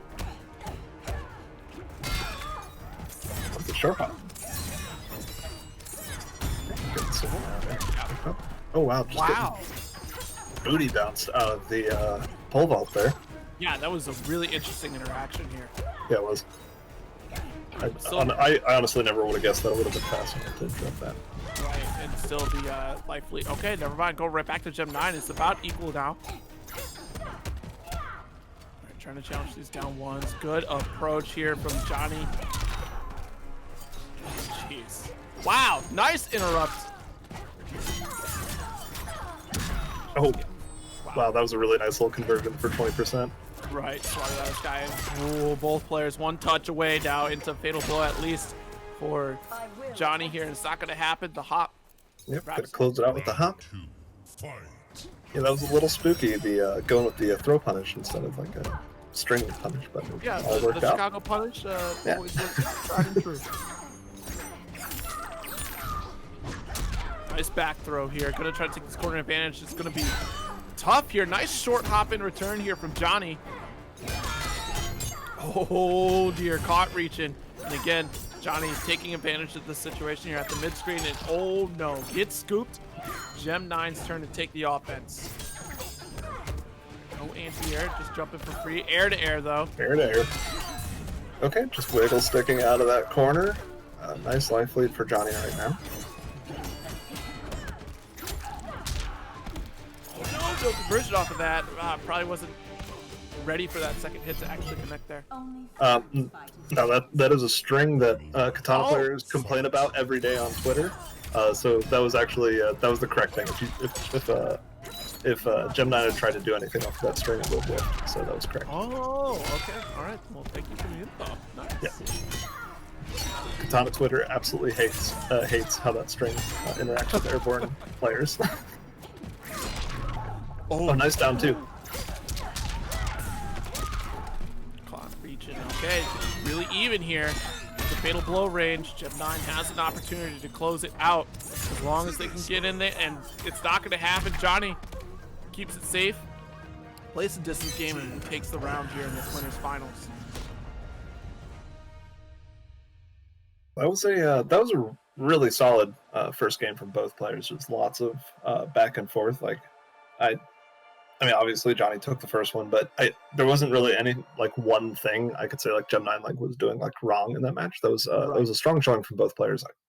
Right. It definitely seemed like once Johnny really put out the mid-range pokes, that's when the tables really started to turn a bit there. Yeah. Because just being outreached by Jade, like, has so many options here. Like, when you look at the butt slam as well, like, it's at a range where normally it's going to be a little bit difficult for some characters to punish right away, but Jade has just enough reach off of her wiggle stick there to really close that out. Okay, and it looks like we're gonna get the Cetrion. Cetrion, interesting. Was it Gem9 that we saw like right at, on our first stream match that tried 2 other characters before Jade? Was that Gem9? No, it wasn't. Wasn't that? It happened, but it wasn't. Oh yeah, that's right. Because Gem9 switched to Jade for the final one and did the reverse sweep. You're right. Yeah. So. All right, so we're going to have the Cetrion, and again, personally, just on paper, I think this is kind of a strange switch because of that glow. Yeah, no, that's a very good point here. But it just really depends here, because if we're working with these teleports here, then it might not matter too much. Let's see. Get scooped. Johnny's not going to give you a chance to try to get that move. Yeah. Nice. Big corner pressure for Johnny now. A little bit of a drop. Yeah, you definitely don't want to give up that space against Cetrion here. It takes a ton of work to close that gap, and once you have it, you want to keep it for as long as you can here. And look at that. Johnny is about to push to the other corner here with Cetrion alone. Nice down 2. Immediate breakaway. Smart stuff here. Johnny really challenging here, trying to open. Yeah. Oh Just no. the fly swatter out there with the overhead. And could have taken it had there been enough meter there for the shadow kick, but at least we still got it on the next interaction there. Okay, nice decision to go for the buff there. Okay. Nice interrupt on that earthquake.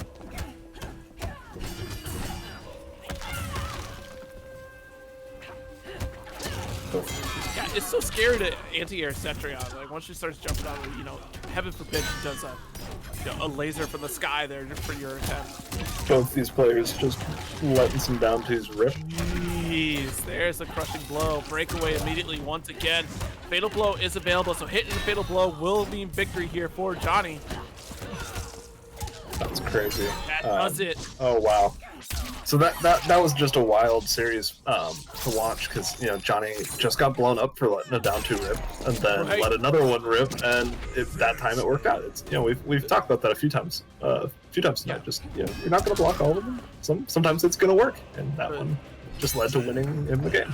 And that sometimes that's the power of just being like unconditionable, right? Like you're willing to let out that down 2 rip. You've given the information to your opponent, like, hey, you punished me. So now you're going to start thinking, okay, no way will they do it again. Like, they've been punished. That's done. And when you still stick with your game plan, it still works out pretty well. Exactly. And, you know, MK11 is also especially kind of crazy for conditioning, because so many of these characters, their biggest punishes are KB, which, you know, can only happen once per game. So it's like, okay, you really blew me up last time, but the next time you blow me up, it's really not going to hurt me nearly as much as the first time. So MK11, it gets a little bit weird with the conditioning for and then that. You also have to think too, some of those highs that Cetrion was putting out as well too, because we saw consistently that Johnny was throwing out those down 3s and a lot of those buttons whipping from Cetrion as well. So of course, like, you know, putting out the down 2 and you still haven't gotten your crushing blow yet as consistently as he did, like, that's such a threat as well against Cetrion. Okay, and we are going to have the mirror match. Gem9 is going to be rocking the kind of undead looking shade over there. And I was paying attention. They both these players do use a slightly different loadout. Gem 9 uses the extended strings, whereas Johnny uses the pull vault. Oh boy, interesting here. Yeah, the overhead making connection here, and an overhead in return into. Sounds crazy. Like, Yeah. I'm gonna poke you out of an overhead, and then I'm gonna hit you with the overhead. Just the magic of mirror matches. Yeah, Johnny taking a massive life lead right away here. Oh, trying to go for the short hop. Not this time, says Gem 9 here. Block here. Oh, the fatal blow will shut it down. Of course, that Gem 9 special. It's crazy. And you know, in the early patch in MK11, they made it so armor on fatal blows starts up later, but Yes. it doesn't really seem like it's been changed when you look at like how Gem 9, like that was crazy how fast that like armored. But that's the risk that you took, right? If you would have needed a little bit earlier, yes, you would have risked a get up attack stuffing you, but then you Right. would have shut down the wake up fatal blow opportunity. Yeah.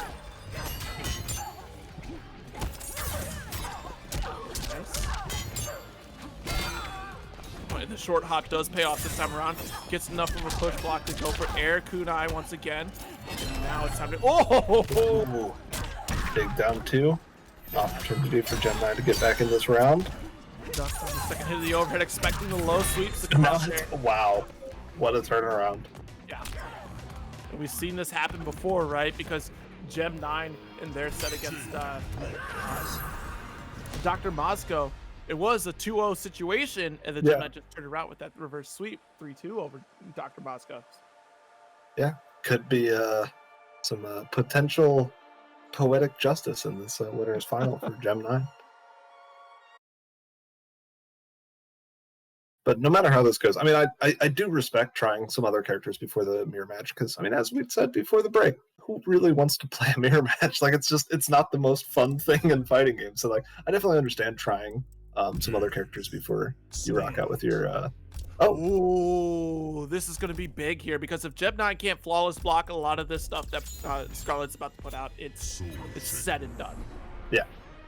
So lots of flawless blocks. This is kind of interesting though, because this is another matchup where it's like, well, there is the glow, so it's going to limit how much Johnny can really zone with Scarlet. But this is really interesting though, because it pretty much just goes back to me. It's my saying, like, who really wants to play a mirror match? And Johnny just like, nah, I don't want to do that either.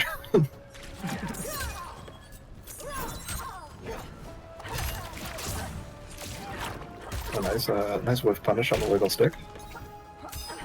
That full screen situation with Tentacle going to be a situation here. Nice interrupt with the down 1. Again, and the boiling point is going to be really important here. That boiling point just so much damage. Okay, now we have the buff on. It doesn't matter. Gets hit. And yes, it's fast enough to interrupt. Mid-range poke of Jade here. All right, one touch will do it, and there it is right there. Johnny is back at set point again. So that was a really bold down 1 from Johnny, because those glaives are just so plus on hits. That was a really big call, and you just, well, I'm just gonna press down 1. I don't care about your plus friends. Get out of here. Oh, there's that the Gem 9 KB. This time, forcing off the breakaway.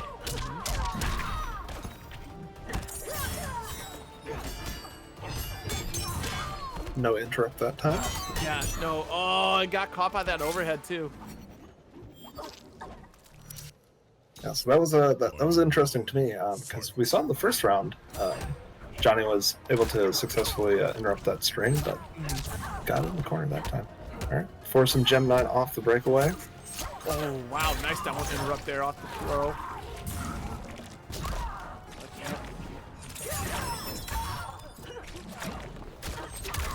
Ball into Tentacle right away.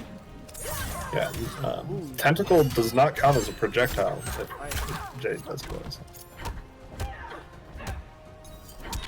Okay, I like the backdash here. Nice delay into the new set of string. All right, and one touch away will do it. Lots of work for Gem 9 here. Yep. Tentacle not going to reach. Already in the sky there. And Oh, that nice does it. anti-air. Yeah.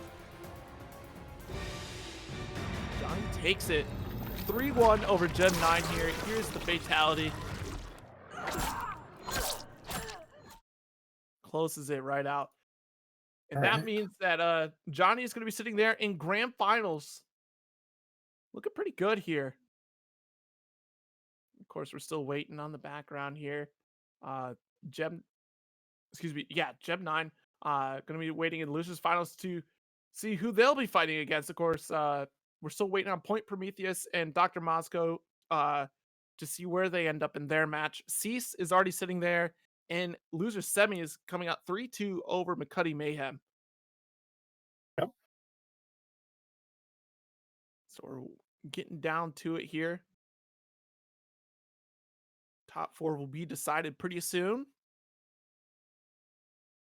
I'm wondering who Cease used in that McCutty matchup. If Cease is continuing to rock out with his hammer out.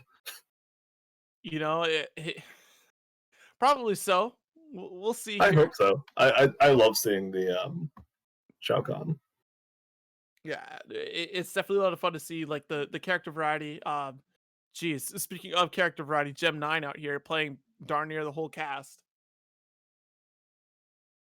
I mean, wow, we've had Cetrion, we've had Katana, we've had Jade as well from Gem 9. Yep.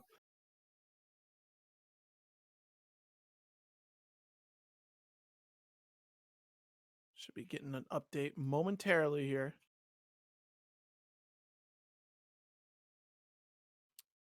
See in the comments, buff Shao. I agree. It's fine. He needs more. Just needs more. It should play like a boss character. Right? It's getting, went too soft on Shao. Let me go harder.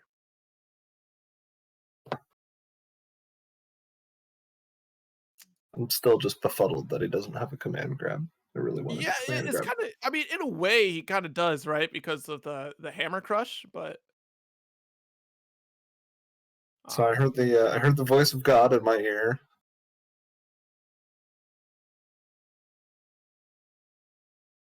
Okay. Okay. All right. Okay. So, Voice of God has given us some new information.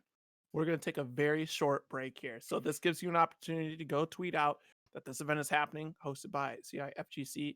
Let them know about that match Reno code. Buff up that pot bonus for the players here. Call your mother. Make sure they're doing well. Tell your mom to log into Matcherino. And yes, that too. Get her credit card information. Yeah. And tell her it's for a good cause to, help video gamers out. I'm sure she'll understand. But until then, just stay tuned.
Welcome back, everybody. We are here about to get down to the last few matches of the night. That's right.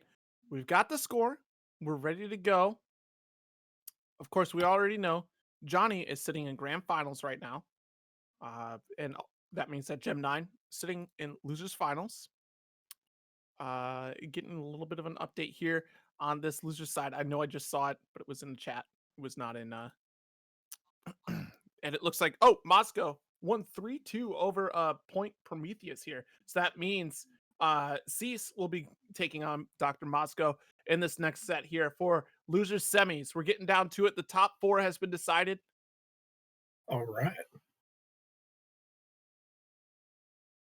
Thank you, everyone that's been sticking with us, and hopefully you grabbed a drink because we're about to get down to it. Cease is definitely the one to look out for in this bracket. The two-time champ last couple months here for MK11. Let's see if we can continue the streak, or does it end here?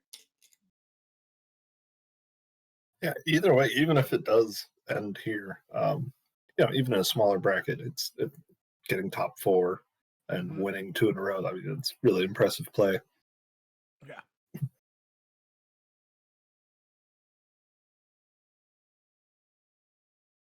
Of course, we're going to get the players invited here in just a moment. If you took a chance to check out that match arena, we're currently sitting at just $3, which is fine. Totally fine. But you get that free 50-cent donation. Can't say it enough because it's free. And it takes a couple minutes to put in that code, that free code, MK11410. Spread the word on the Twitter. Let the people know. I'm really excited to see this next one because I really want to see if Cease is sticking with the Shao Kahn or going back to Garrus. Personally, I'm hoping it's Shao Kahn. I love seeing Shao Kahn, so. I mean, it is a huge change of pace, right? Like, I mean, early on for the life of Mortal Kombat 11, we saw so much of Garrus, which isn't necessarily terrible because Garrus is a pretty cool character. Yeah. But yeah, no, it's definitely cool to see unique characters always in MK11. Yeah. No, Garrus is really, I mean, just like as a character, it's just a really awesome addition to Mortal Kombat. I kind of hope he comes back in the future. NRS kind of has this kind of annoying trend of like designing these really cool like characters for a game and then you never see them again. Like Ferritor. I really liked Ferritor in MKX and we'll probably never see Ferritor ever again. That's interesting. Well, you know what? I liked Takeda as well, a lot in MKX, and to not see Takeda here, I'm like, man, this is... Man, don't even get me started on that. Honestly, to me, it's really weird that they introduced these 4 combat kids and only brought 2 of them back. Yes, exactly. That is it's really weird. Like, the whole story of MKX was surrounded around these 4 brand new characters, and they only brought back half of them. It's the story of Street Fighter 3 all over again. They wanted to replace the whole cast, new characters. You're not allowed. Here we go. Shao Kahn up against Johnny Cage. Oh man, wow. I didn't even realize it in the first match. I just realized Dr. Moscow has that movie Johnny Cage, which I absolutely love. Yeah, and we know what happened in the second movie. Yeah, nothing good. Yeah, this canonical match here does not end well for Johnny. Yes. What happened in the second movie? Well, the actor that played Johnny Cage was a little too expensive. It's so Johnny Cage, right? All right, so even life bars so far. Yeah. Both these players just really good defense from both players. Just no one has really gotten a really big opening. That's a huge whiff. Oh no, punish! Let's see here. And that is that's a tough opportunity because Johnny Cage is definitely one of those characters. It's hard to get him to like really whiff, but when he does, man, he's whiffing for a while. So you gotta get those punishes. There it is, right there. Closes it out. Last hit of the string. Round 2, fight. All right, Dr. Moscow trying to get some corner pressure started. See, he's gonna get the throw, try and get this back to mid-screen. Jeez, walk right into the butt of the hammer. Oh, nice. Blowing up the wake up there. And Cease is he is just being so buttons heavy with this Shao Kahn. It's very oppressive. Yeah, but you honestly have to be just preemptively hitting these buttons, especially against Johnny Cage too, because that reach that he has with some of these forward advancing moments like that back three. Absolutely. You have to preemptively shut that down. Yeah, you really need to get some like screen presence just to slow down Johnny. Full EX to close That out should take the round. Yep. Alright, 1 round apiece. Both players still have a lot of resources left. They got some Fatal Blows. Dr. Moscow still has that big sunglasses KB that comes from Fatal Blow Cancel. I don't think either player's used their down 2 KB, so plenty of resources left for both players. Absolutely, plenty of damage on the way here. Wow, the patience, nice challenge. Yeah, as buttons heavy as both of these characters and players have been, this has been a relatively patient match. Just really good defense from both players. There hasn't been a lot of just huge openings up until right there. And that, I think Cease ended that one early. I think he was looking for an armor break. There, okay, good block. Oh, tried to challenge it. Unfortunately, Cease is going to come out on top of that one here. Chip damage range here. Shadow kick. And that was that was a really smart shadow kick. But I noticed that the last time we saw Cease's Shao Kahn is he plays a little bit of that for a PG stream, the anti-neutral of poke into annihilation, because a lot of people, you block a poke, okay, it's my turn, but then annihilation. Sometimes you got to disrespect the opponent to really force them in a situation, though, right? Because I mean it's a really important mind game to kind of establish. Forcing your opponent to double guess, like, is it actually my turn now? Like, according to fighting game rules, it's my turn, but is it actually my turn? Right. And the other thing too is just like showing your knowledge as well, that like, no, you're not allowed to get away with this. You might get away with it on other players, but it's not gonna be me. If you're leaving yourself open like that, it's just a lot of good reads, right? Just a solid set of knowledge from Cease, being able to recognize the strings and weigh the odds of what strings are going to come at him from Dr. Moscow here. And that was interesting at the character select. It looked like Dr. Moscow took a quick look at Kotal Khan before going back to this Johnny, so Moscow might have a pocket Kotal.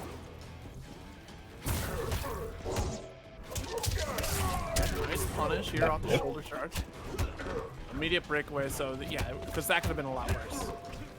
Well, that was really nice spacing awareness from Moscow, just knowing that probably going to come with one of those big Shao Kahn pokes and just getting out of the way of it. Okay, nice throw. I do really like how Moscow is kind of trying to approach this neutral, just being very aware of Cease's giant buttons. You'll see him dashing a little bit and then just kind of wait. Because, with those giant buttons also comes, some minus frames. So. Yeah. There's also like a lot of opening opportunity there too to interrupt buttons from Shao Kahn. Oh, air hops. Yeah. Try to jail there. Yes. Okay, good stagger here from Moscow. Patience does pay off here. Moscow takes that first round here in the second game. Yeah, that first round really just all came down to Moscow's patience and just kind of situational awareness. Really good adjustment from the first game.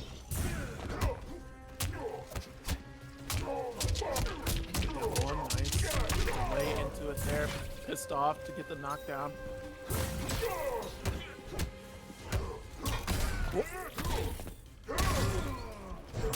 All right. Oh, and still there's that interrupt that I keep talking about there too. Yep. Because a lot of these highs are coming from Shao Kahn, and just Moscow is just making these solid decisions here to try to interrupt these Shao Kahn buttons. Okay, nice micro duck there. Okay, that was a big whiff, and this time Cease getting the punish on it. Yeah. Oh, just letting the down 2 rip. Whoa! Get up buttons. Wow. Yeah, get up buttons, just knock them right out of the short hop. A nice throw attack, but it. Man, honestly, I kind of forgot about that. The last couple times we've seen Cease, he is really hard to throw, so kind of impressive that Moscow's actually been able to Right, exactly. Like Ooh, every that's time not- these got grabbed last month with Garrus, every single thing was tech.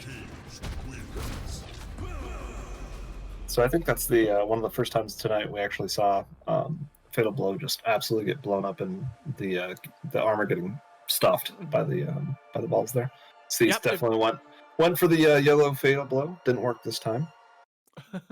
Well, and that's the thing though, right? You get your media timings a little bit better. You come in more aggressive with your buttons, then you're definitely going to shut down these get up fatal blows. It's just not that space. Yeah, and I don't think he had even the armor, or not the armor, but the health to even go through that energy ball either. Right. Because that was meter burn energy ball at that too. Lost Hive of the Chitin. All right, going into game 3, Moscow setting the pace here. A little bit of a back and forth against Cease. Not unfamiliar territory for Cease here. Yeah, this feels like it's shaping up to just be just a game of who is the most patient. One, fight. Yeah, and who reaches a bit too far, right? Because Yeah. honestly, we see Shao Kahn preemptively pressing buttons at a good mid-range distance against Johnny. But then we also see Johnny, like, once in Shao Kahn's face, just waiting for the highs to come out, going for these interrupts. Nice jump free. He's so fast, too. And there, nice fireball. Immediate breakaway. Does not want to take the damage. I do not blame him here. And that time Cease, a lot of times we'd seen Cease go for the armor breaker, and the one time he didn't was the one time Moscow actually broke away from him. Yeah. Really good dash blocks from Moscow here, trying to make this gap close up here. Okay, interrupts with EX Fireball, and oh my goodness, the interrupt on the Fatal Blow canceled. Big sweep, nice down two, and almost got a full Nice conversion. Yeah, that was really unfortunate that Cease didn't believe in that interrupt on that Fatal Blow, because that definitely could have been the round. But gave Moscow an opportunity, and Moscow took it. Fight. Yeah. And this time around, coming into it with no defensive meter at all, so the offense can be just tenfold from Moscow here. Without Yeah, and you kind of see Moscow making that same realization. Like, Moscow is going way more aggressive than we've seen him in most of this set. It's just like, you know what, you don't have the defense meter. Oh. Lots of work here for Cease. The short, empty Oh, short hop. empty short hop. Getting tricky now. One interrupting here. Yep. Has to be patient. Nice tech. And full punish off the shoulder charge here. Oh, but dropped it. Drop. Not gonna duck here. Oh, this is escape failed. Okay. One touch into Fatal Blow will do it for both players here. Yep. This is intense right now because it's anyone's game. Oh no, the knockdown here rolled through. Still gonna get interrupted with a down one, and that takes it there. Cease taking a round. Final round. All right. Fight. Cease keeping it going here. One round apiece, and again, much like most of these games in the final round, both players still have pretty much all their great resources still available to them. Right. Probably see a lot more crushing blows rip on this life bar here. Yep, nice choice on the EX energy ball there. Oh yes! Big punish. Oh no. I wasn't quite ready for it, I guess. Yeah, might have Nice been micro just, duck. Wow. yeah, it might have been just kind of a weird kind of range. Throw, nice pick throw here from Cease. There, just off a little poke. Okay, now the corner game begins here. Gaining some space. Big jump in, no conversion. Oh, to get up and button still armor broken, pissed off. But a Fatal Blow is available here for Cease, and so it is for Dr. Moscow here. Pissed off, not quite close enough to wrap it up yet. One touch, and there it is. Rising Star takes this third game here for Dr. Moscow. And down one, Rising Star to chip it out. All right. So now I'm really curious to see what Cease is doing. This is the loser side of the bracket. It's 2-1. Yep. Is it Garrus time, or are we just gonna ride and die with the with Shao Kahn? I'm really curious. And honestly, I don't even think Shao Kahn would be like the worst pick. All these games have been so back and forth. I'm pretty sure pretty much all of them have gone to the final round. See here, and there it is. Right, and it is, yep, Yes, right we to shall the Garrus. receive. It's Garrus time. It's Garrus time. Sands of time. So I'm really curious to see how this goes, because I mean, obviously, as we've talked about, Garrus has been so strong in the last couple months that we've played this at CIFGC. So let's see here if Cease can stop this momentum from Dr. Moscow playing to their namesake. If Moscow can continue to close these gaps here and just keep the pressure on Garrus, it's going to be really tough. Yeah. However, I was just about to say he does have that quicksand now, which is going to be a really solid answer to Johnny's fireballs. Nice interrupt there. Oh, reversal shadow kick. Yeah. Yeah, so that is going to make like a really big mind game between both of these players, because yeah, quicksand is a good answer to the fireball, but he has shadow kick for a blocked quicksand. So right. What's the yogi? Just media breakaway. Yep. Oh, there's Cease with the throw tugs. It's almost like when he plays Garrus, like you can no longer throw him. Which is strange, right? Is there an animation difference? Right. Alright, down to crushing blow. No meter available here for Moscow right now, so has a little bit of work. Finally gets the offensive one, uses it on EX energy balls here. Down one, full conversion here. No fatal blow, so can't wrap it up quite yet. Delays the down one. Oh no! The cancel. Oh, that is unfortunate. Oh, yeah. He came off of his fatal blow. Yeah, ended up having to take the round when you can. Right? Like, yeah. Oh, I agree. Opportunity. It sucks that like they couldn't finish it off that final string. It was looking really close. But no, I agree entirely. Like, don't let your opponent have another opportunity. Because I mean, we've seen that in this set where Cease accidentally gave Moscow a slight opportunity, and Moscow was able to turn it around. So no, I agree. Come off that fatal blow when you have to. Energy ball, and now we're trying to zone out Johnny here. Shadow kick is going to get punished.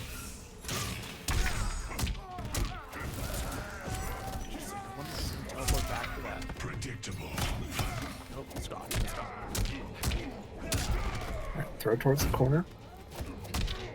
Oh, wow. Block on the poke. Yeah, we're not out of the woods yet here. Dr. Moscow showing some life in this round. Oh my god, the rising star after the down one. Of course, not a terrible idea because you lose your turn after that block down one, right? So yeah. I mean, like, it's pretty similar to what Cease was doing with Shao Kahn with like poke into annihilation. Okay, here we go. Oh boy. Just enough for one more chip. Yep. Oh, to get up attack. Oh wow, that was really close to a situation.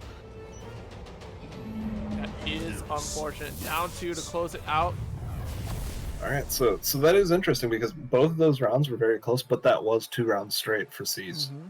As close as they were, it was still 2 in a row. So that's a big turnaround for Cease. That's gotta be it's gotta feel nice just mentally. Yeah. I went back to me, what I'm guessing is like I went back to my main character and I just took 2 rounds straight. That's a nice momentum shift for Cease, even if they were really close rounds. But that said, they were very close rounds, so Moscow is still, nowhere near out of this. Yeah, and that last interaction too, that down 2 was not a bad bet at all. I mean, just considering how many highs Johnny has, odds are that down 2 is going to rip and definitely hit something. Yeah. I wonder too, oh man, if we just given Cease a little bit more space, maybe a back 3 situation, right? Or just yeah. But yeah, it's just, hindsight's 2020 in that situation, right? Because anything could have happened. They could have rolled right through. Cease still could have gotten the punish off that back 3. Yeah. Oh, wow, sand trap right away. Okay. Just started with sand trap.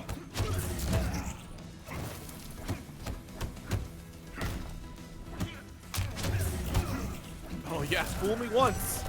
Yep. Down one to hit that time though, so immediately back to blocking.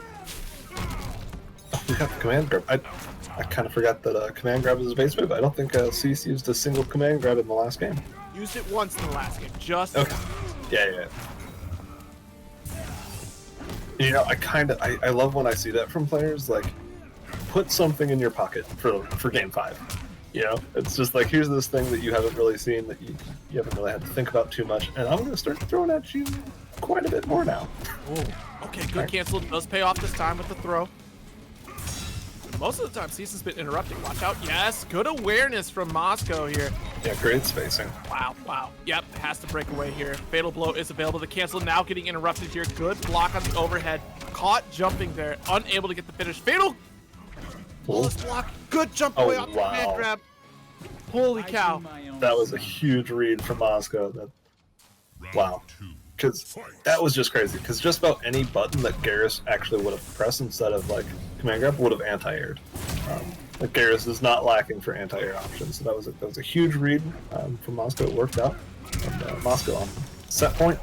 Oh wow, wake up shadow kick does pay off here, which is not a terrible decision considering the explosion was right behind Moscow. Great spacing. Yeah, dominating the corner, forcing Cease to spend all that defensive meter right away here. Nice, down one challenge. Again, more buttons.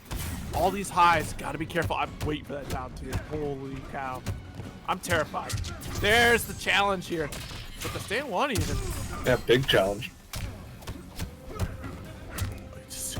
Moscow is not stopping, just keeping the buttons coming here. Good block.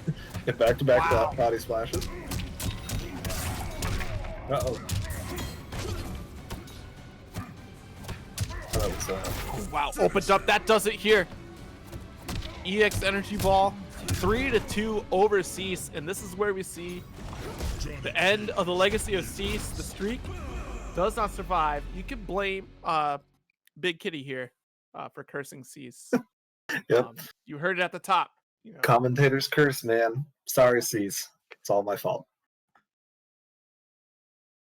Well, that does mean that Gem 9 is sitting primed and ready to go up against Dr. Moscow here in this losers finals. Cease taking 4th place this month in CIFGC MK11.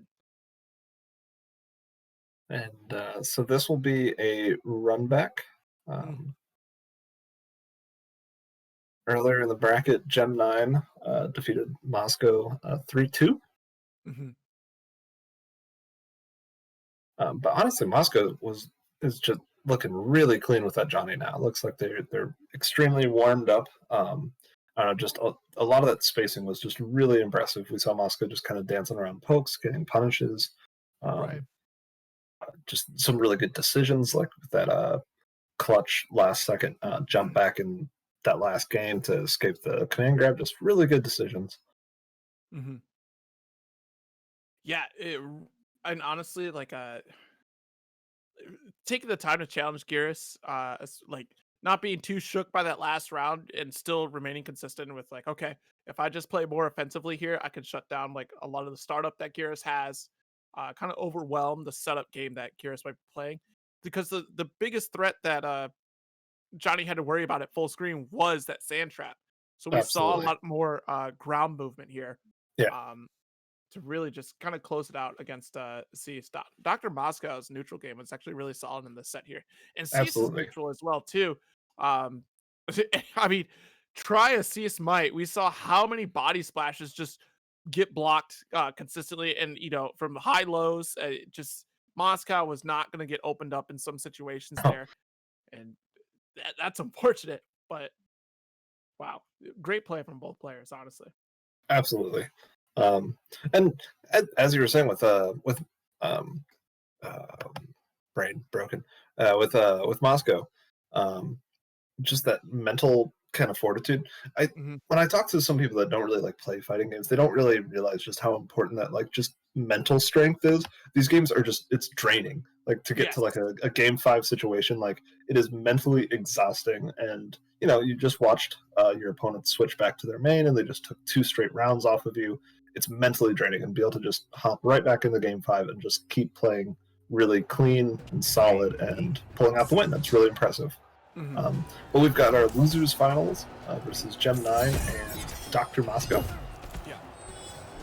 Gem 9 playing Jade this time around. Moscow gonna have to close this gap here. Nice shadow boot to start things off here. Oh, just the forward two into glow. Yeah. That was kind of a crazy call in the corner. I'm wondering if it might have been execution error. I'm not entirely sure. That seemed really wild to me. Not enough. Oh, and we have a variation change since the last one we saw Gem 9 using that low projectile. Zeal this time around. Wow, just to be patient enough to just sit there and wait for that next move. Probably trying to react to that overhead that's inevitably gonna come out. Yeah. Okay, so I saw that they still do have Delia's Dance, so lots of lows coming from this Jade variation. Oh no, that Really good breakaway though, just a late fatal blow. I do my own stunts. I think that was activated like at the fastest possible moment too, so there was no Yeah. way.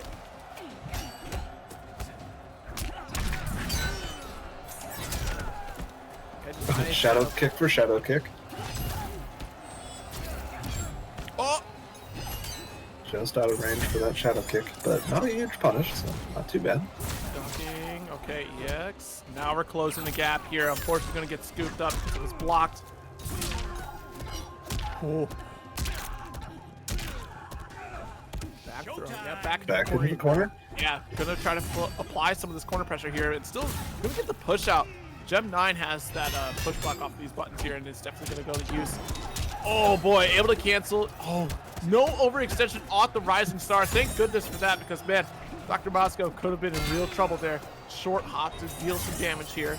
Now we're gonna play the zoning game. Oh, to get just out of range. Oh no! Take your time getting up. Oh, that was twice we've seen something so far kind of rare from Moscow, just misspacing those shadow kicks. All through this bracket, Moscow's been really on top of that. Good block here on the overhead. Nice punish.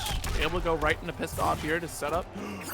Whoa, forward roll into throw punish. Good stuff here.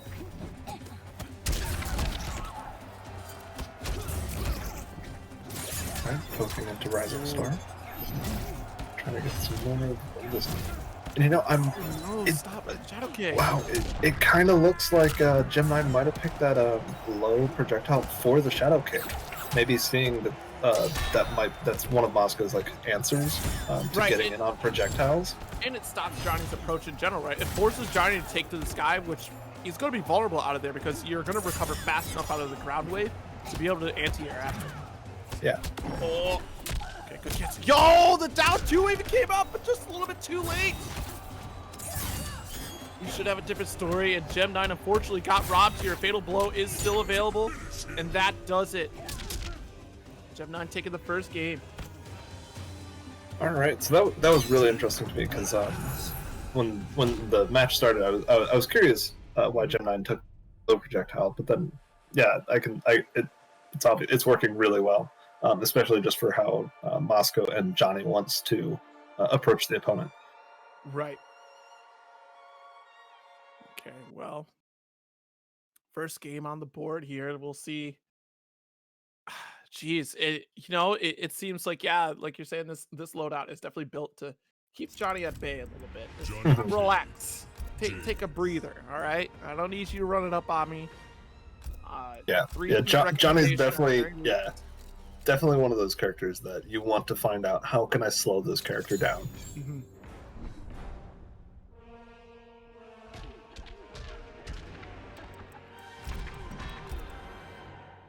Because yes, Johnny might have, he might have a lot of highs, but he is a character where when he is in your face, it can be really oppressive, and it's a big task to get him to not be in your face anymore. So I think this loadout is a really smart way to go about that.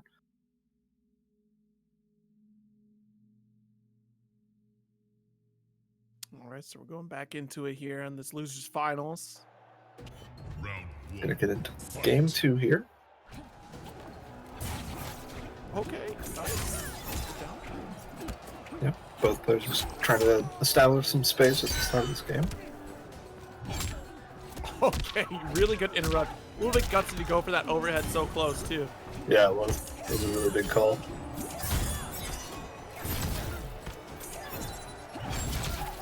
Nice. Wow, we're gonna see this constant fireball, especially with these ground waves coming at Johnny here. Gonna have to be really patient on the approach. See right there, has to worry about that overhead. Just overhead low. Okay, good Nice anti-air. anti-air. I was gonna say if that went unpunished, I swear we might be in trouble here. Yeah, Moscow now putting themselves in a great position. Yeah. Forcing Gem 9 off the breakaway as well. Yeah, gotta watch out for that fatal blow though. We've seen it time and time again. There it is. Oh no! No sooner than I said it, of course, Gem 9 lets it rip. When Moscow least expects it here. No kill quite yet, but here it is. The ground wave has to throw fireball down.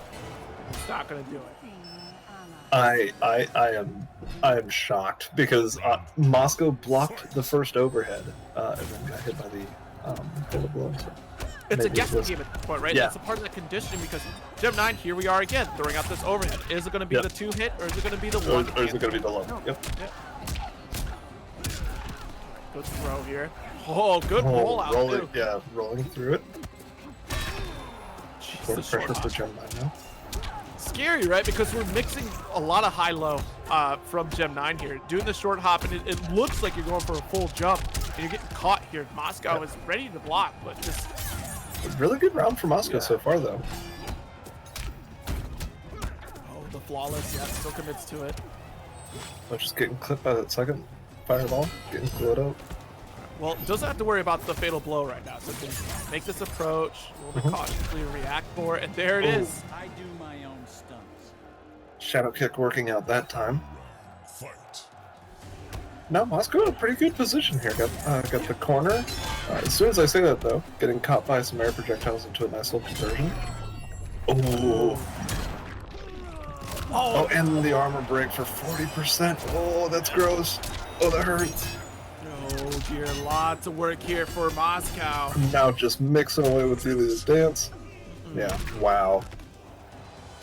Tough break here.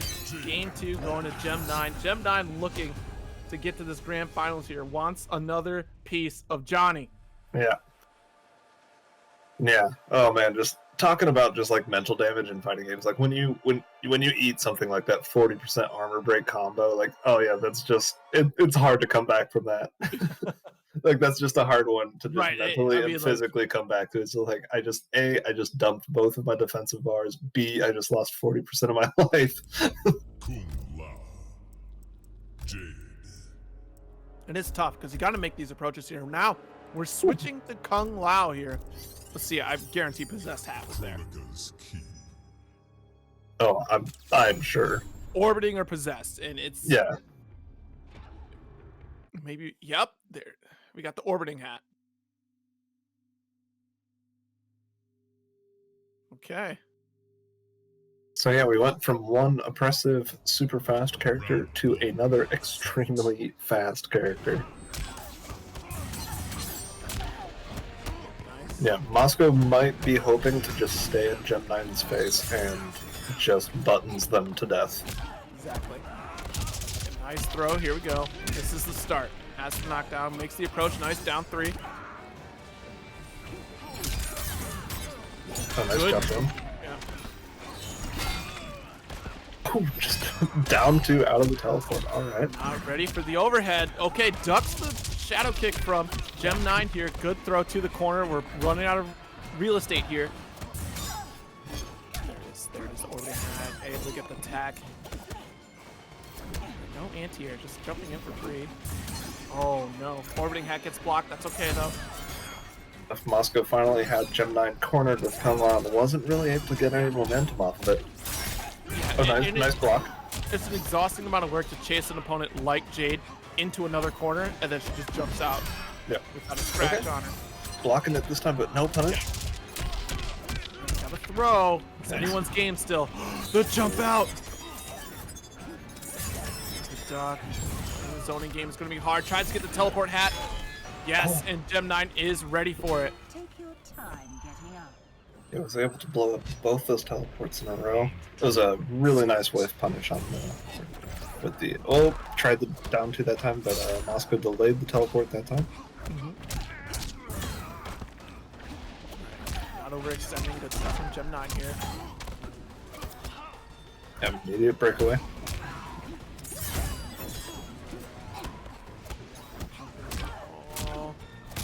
It's whoever gets that first hit and able to get the confirm after the fact. It's so scary, so nerve-wracking here. And once again, Gem 9 has Fatal Blow available.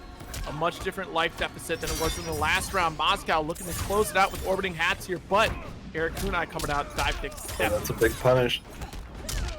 Not able to finish it quite yet. Nice roll. Yeah, really close to chip there. All right, so that time Moscow was able to actually use the corner once they had Gem 9 cornered, and worked out really well for them. Moscow staying alive in this losers final. Ooh, good delay on the teleport there. Was able to block the overhead. Blocked the overhead, got a nice full combo punish from it.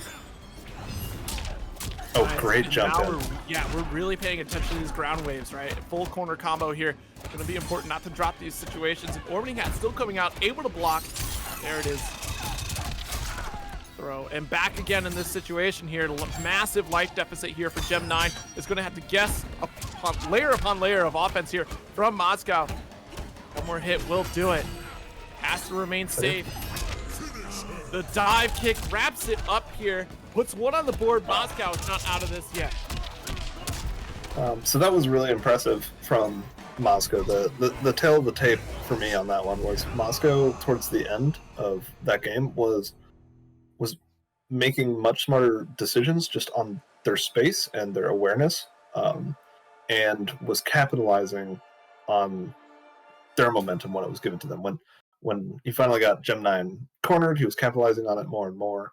And that first round we saw him accidentally give up a corner. But then the next 2 times he got Gem 9 cornered, he was able to capitalize on it, jumping over that ground wave. It just looked like he was really starting to really pay attention to his surroundings and his position. And it looks like he's going to force Gem 9 off of Jade. Yeah, so I wonder if a low scream is coming out from Gem 9 here, because if there is a low scream, you're kind of almost in the same game plan, right? Watching out for those far overheads, still watching for the grounded fireball there. But the mobility that Kung Lao has to move across the screen and kind of dodge it. We saw the teleport attempt as well, too. And kind of delaying that as well, really mixing things up. It's smart on Moscow's end. So let's see how this works out for Gem 9. And yep, there's the low screen. Well, that should be the KB. Right off the bat there. Another thing we got to worry about too is no, she showed the hair throw. So that's gonna be another aspect here that Jade didn't necessarily have. Big risk to throw from full screen though. Orbiting hat EX. Let's get the alarm through. Nice block on the wake up. And a nice full. Ooh! Just about to say nice full combo punish, but there's a drop. No. Oh no. That's what the drop costs you right there. Costs you You a hate to full see round. that. Oh, wait a minute. Yep, still has a little bit Still left. I alive. spoke to Still him. alive. Teleport is available. Uh-oh. Gonna go for the. Yeah, that was pretty much a checkmate situation. I didn't know that she had that in the slowdown. Don't see Sindel bring that into the fight too often. No, if at all. Yeah.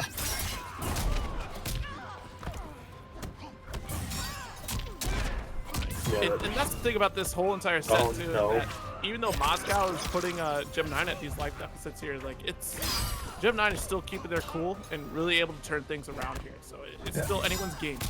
Oh, until Orbiting Hat comes in like that, puts you right into the corner. Nice side switch with the launcher too. All right, back so at it it's- again. Yeah, and that's a nice position for Dr. Moscow. Got him cornered. Yeah, still alive. Ooh, big scream, nice. That's so unfortunate. Jumping right over that thing. You would think you'd still get caught by the spear. But Yeah, I was just about to say, you would think that thing would anti-air a little bit more, but no, it actually doesn't really have much, if at all, any vertical hitbox. Nice. Okay, carry to the corner, goes for down 2. Trying to avoid a breakaway situation there. Kung Lao's down 2 looks so weird when he doesn't have the hat. Really nice defense from Dr. Moscow there. Yep, really good.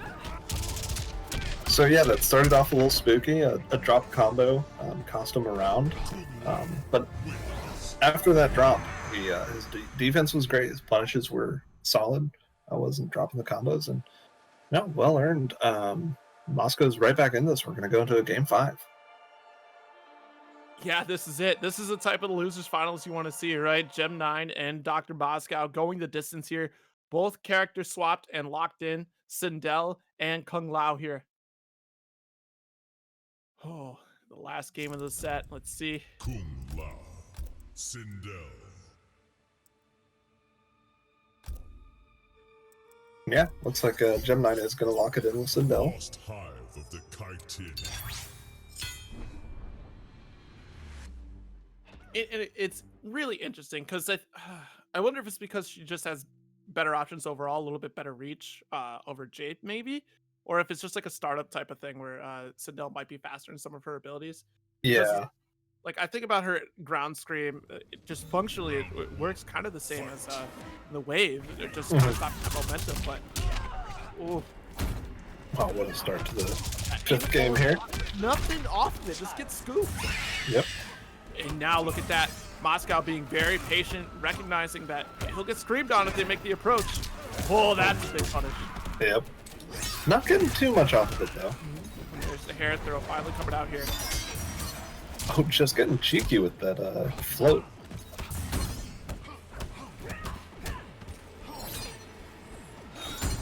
Good block, low to stop the approach here. The hair flip finally coming out once again. I think that's a smart switch there. Yeah. No, I agree. All right.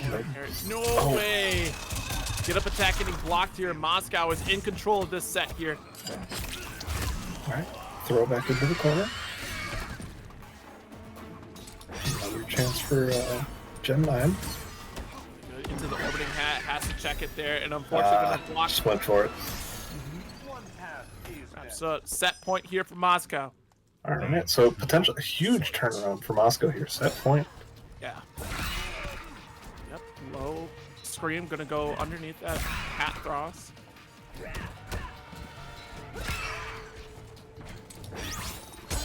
And again, the jump in. That's a good recognition here for Gem9 to stop and not overextend in that situation. Okay, no meter here for Moscow, so it's all in Gem9's court until you get a hat to the face, and now you have to control this corner once again. Nobody opening up. Finally, getting the throw. Back into the corner you go. Gem9 gonna get the space that they're looking for here. Big screen. Doesn't bite from Moscow. It's the corner again. The big scream hasn't worked out once just yet, which is kind of strange for Sindel. Usually, you definitely see that KB happen almost every single game that Sindel's on the screen. Really good defense from Moscow so far. Oh, big opportunity.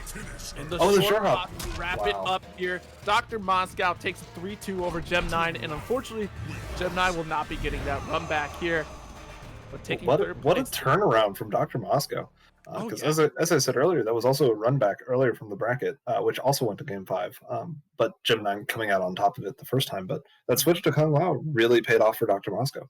Yeah, absolutely. Good stuff here. And wow, it couldn't ask for a better back and forth, really, honestly. It just the aggression that you get from Kung Lao is definitely a lot different than Johnny Cage. And it's that mobility, I think, that really paid off too. Because I think you had your dive kick, you have your teleport, and of course you have your space control with hat as well too. I agree entirely. I think the mobility with like dive kick and just and the teleport, I think that was a huge part of that change up because Johnny Cage was just kind of getting locked down by Jade and being able to move around the screen a little bit more freely was very important for that come around. So, but also congrats to Gem9 for making all the way to 3rd place. Good showing. Absolutely. Looking forward to seeing another series from Gem9 again. Of course, I would imagine another CIFGC event will have the TGC crew, showing up here. And speaking of TGC Johnny showing up here in this grand finals up against Dr. Moscow. The moment we've all been waiting for.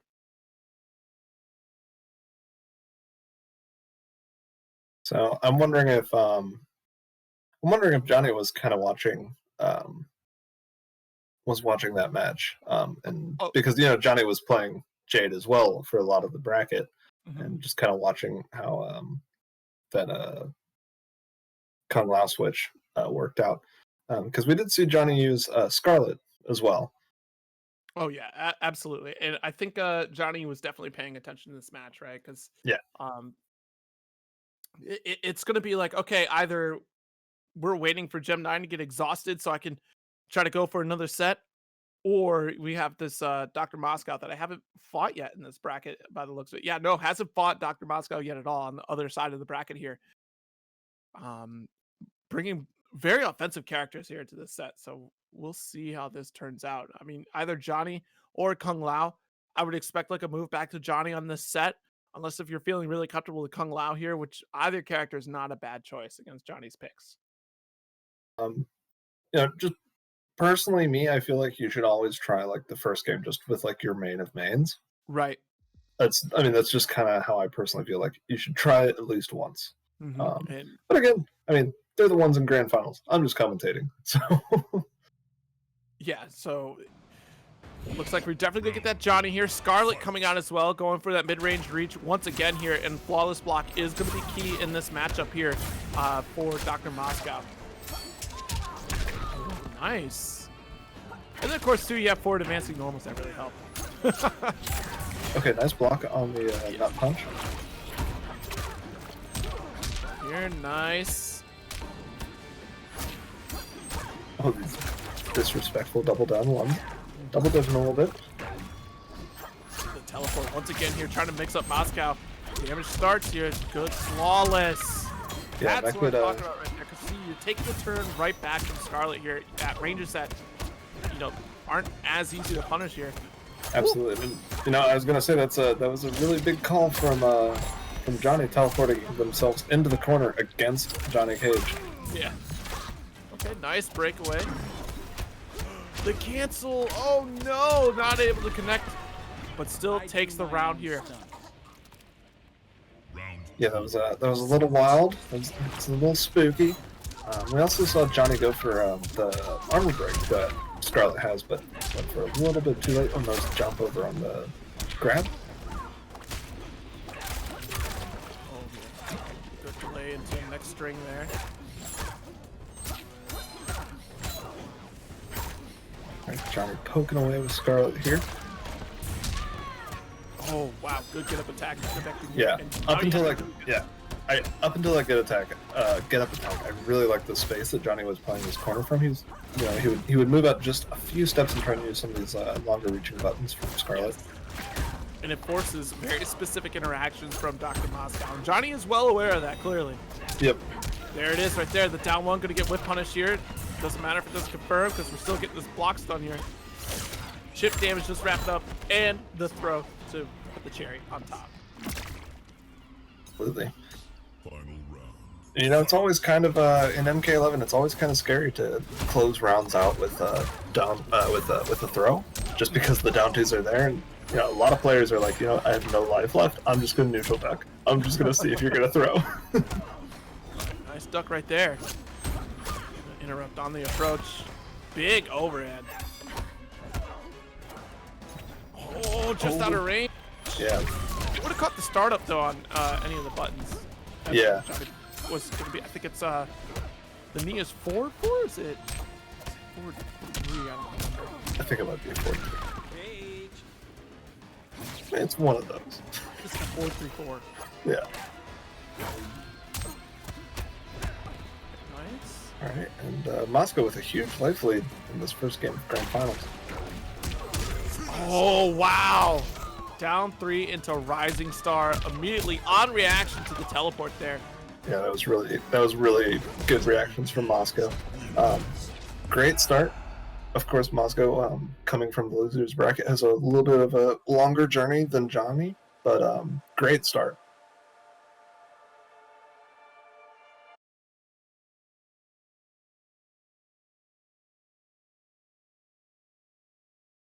And we'll see here. I think Johnny's gonna stick with or not Johnny, excuse me. Yeah, Johnny. Jeez. We got a Johnny on the screen by Moscow. We got a player named Johnny. Yeah, it's kind of rough that we got a Johnny on screen and a player named Johnny. And yeah, my brain was definitely struggling with that as well. So Johnny has switched to Katana. Mm-hmm.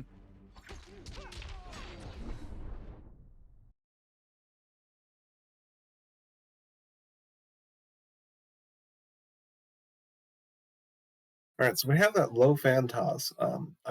I'm just kind of curious if that'll kind of work out in a way, kind of like the we saw like the Edenian Spark work with Right. in the last game. Because one, you're gonna duck below shadow kicks, you're gonna duck below energy balls, and it's gonna slow down the approach of Johnny here. You just have to get the proper ranges for it. And of course, still has plenty of opportunities to mix up with the strength here. Katana has definitely a lot of potential. Wow. That was a really nice, almost incidental anti that led to a really nice full combo. Nice clean for after the fact here. Moscow backing up. Back three is gonna make it. EX nut punch into the fireball. Yep. Wow, what a jump in here. Gonna go for nice tornado. clean jump in. Yeah, full extension here after the fact too. And just like that, life bars are just about even. That low fan we're talking about. Short hop gets blocked. Fatal blow canceled. Rapid. Oh my gosh! One more touch will do it. The down three. Oh Jumps wow! Out. I was just about to say it. You don't always see those short hops getting like full combo punish. That was really good awareness from Moscow. Yeah.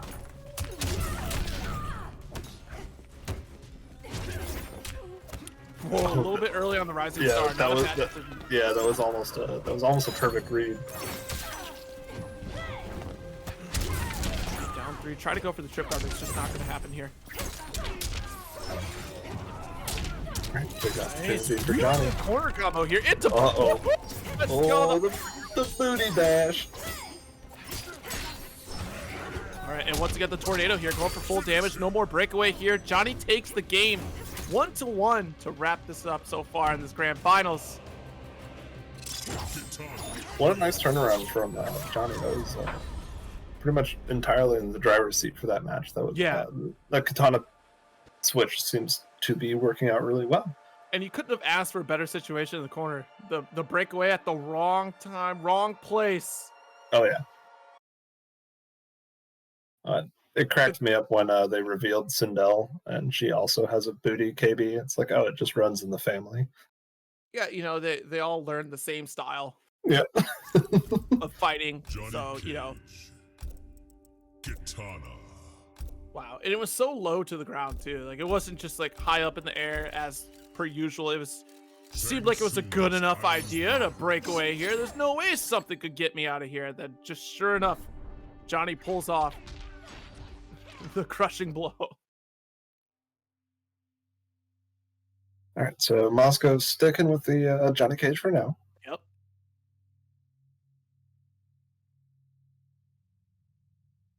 Got a little bit of a color change on the katana.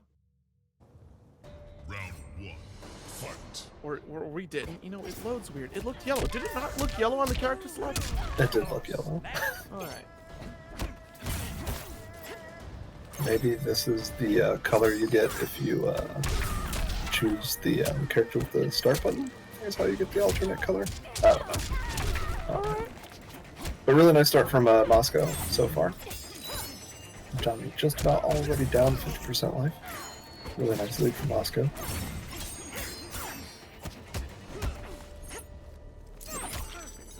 Nice low.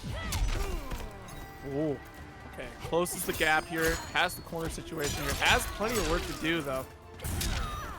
Yeah, to get it back. Definitely gonna get this jumping here. Not a full punish there. Just enough. I mean, honestly, you had the life lead. You know, enough is good enough. Yeah. And it looks like Moscow in this game is doing a much better job of trying to force this fight to kind of happen from kind of jump distance, where a lot of like Johnny's advancing normals work out really well, and where you know you can get like good anti-airs if Johnny does jump at him. Looks like Moscow is just kind of controlling the space a little bit better in this match. With that being said, Johnny gets a nice jump in. Tries to change it up here with the fan extra hop there. And honestly, Moscow is not biting on these anti-airs. No. Seeing these katana mixes, not going to fall for it. Okay, Big down 2. not too far off here for Johnny. Oh, the down 3 didn't connect. Hello? It was so close. Fall is walking. Yep, falling buttons, not biting. Once again, Moscow willing to be patient. Down 2. I Another don't care down what 2. side you're on. Man, what a back and forth from these players. It's pretty much just we saw the switch to katana was a fairly dominant match, and then Moscow just made all the right adjustments. And as I said, from that game, it looked like Moscow was getting the space that he wanted a lot more consistently and forcing the fight to kind of happen at the distance that he wanted the fight to happen. Yeah, I mean, it's good to be versatile, especially with a character like Johnny. Like, okay, obviously people don't want to fight Johnny up close and personal, and you being able to control this, like the zoning range, especially against katana, is super important here. All right, but Moscow looking to reset this grand finals here. Sea of blood. Yeah, so there's the yellow that we both saw. We're not crazy. Yeah, I guess you press options. You said you change colors when you press options. Yeah, I think that's how you do it. Like when you pull up like your variations instead of choosing with X. You learn something new every day. Can all of them do that? Yeah. Wow. Well then. Round 1. Fight. Alright, so we are going into game 4 of this grand finals. Moscow looking for a reset. We see here, of course, Johnny's just playing that zoning game once again here. Coming out on top a little bit too. And again, my brain is doing a real bad job of the player named Johnny not playing Johnny. And it flipped on you again too, right? So it's on the wrong side. My brain is having a real hard time out here. Even though back in the corner. Johnny's caught in the back foot here. Ooh. Stop. Yep, we'll shut it down. Oh, This wow. down 2 and the conversion. Wow. Extra. Down 2 hitting like a 2H from Bardock here. Yeah, we started seeing more of those down 2s just in the last game from Dr. Moscow, and it looks like he even kind of showed himself like, oh hey, this is actually really working. Really good overhead there. Nice throw. It almost looked like a little micro duck into a throw. Like, a wild interaction. Oh no, fully delayed a little bit longer. Well, not like he could tear it down. But Right. Nice little course. try. Oh, Really got the good drop try, though. good try. It's not an easy string to pull off. No. Alright, life bar is just about even. That's gonna give Moscow a slight life lead. Yeah, and you see here Moscow is just big chilling on these spots. Yep. Waiting for the punish here. And nice! Stopping yourself short with the fan hop extra once again here. Yeah. Going for the butt slam, because even if you try to break away, you'd still get the crushing blow to wrap it up. Final round. Fight. That's really unfortunate because, as you said, Moscow is doing a really good job of just being patient and not biting on any of that jump nonsense. Yep, the roll That's ready to throw? punish. Actually, it wasn't even a punish. It was just late. Yeah. Another down 2. Just keep it simple. Down 1 Yeah. into rising star until you block it. Jeez Louise, this is... Yeah, this space control from Moscow is really impressive. I mean, especially, as you said, against Katana. I mean, Katana is definitely not like the single best zoner in the game. But, oh wow. That space control from Moscow is really impressive. Yeah, it honestly, that's one, your reset, and two, should be a message to Johnny at this point that you can't be jumping in. You're no longer allowed to jump into Moscow. Moscow is just waiting for it. Sick and tired of playing the neutral game, doesn't want to even bother. You're going to keep jumping in, you're going to get punished for it. Yep. And yeah, I really like his kind of discovered belief in the down 2. You know, you're not always getting like a full combo off of it, but you're telling them stop jumping. Like you know, when you're playing games like this, you want to find like a solid anti-air button that you can get like a full combo off of. But you know what? Down 2's working, and it's keeping them out of the air, it's sending a message, and yeah, we got to reset. And down 2 does enough damage, right? Like enough to be like, all right, I need to stop jumping on this guy. Like, yeah. And the threat of crushing blow there as well. That, you know, if one counter hit is all it takes. If you jump 3 the wrong way, you're gonna get bopped.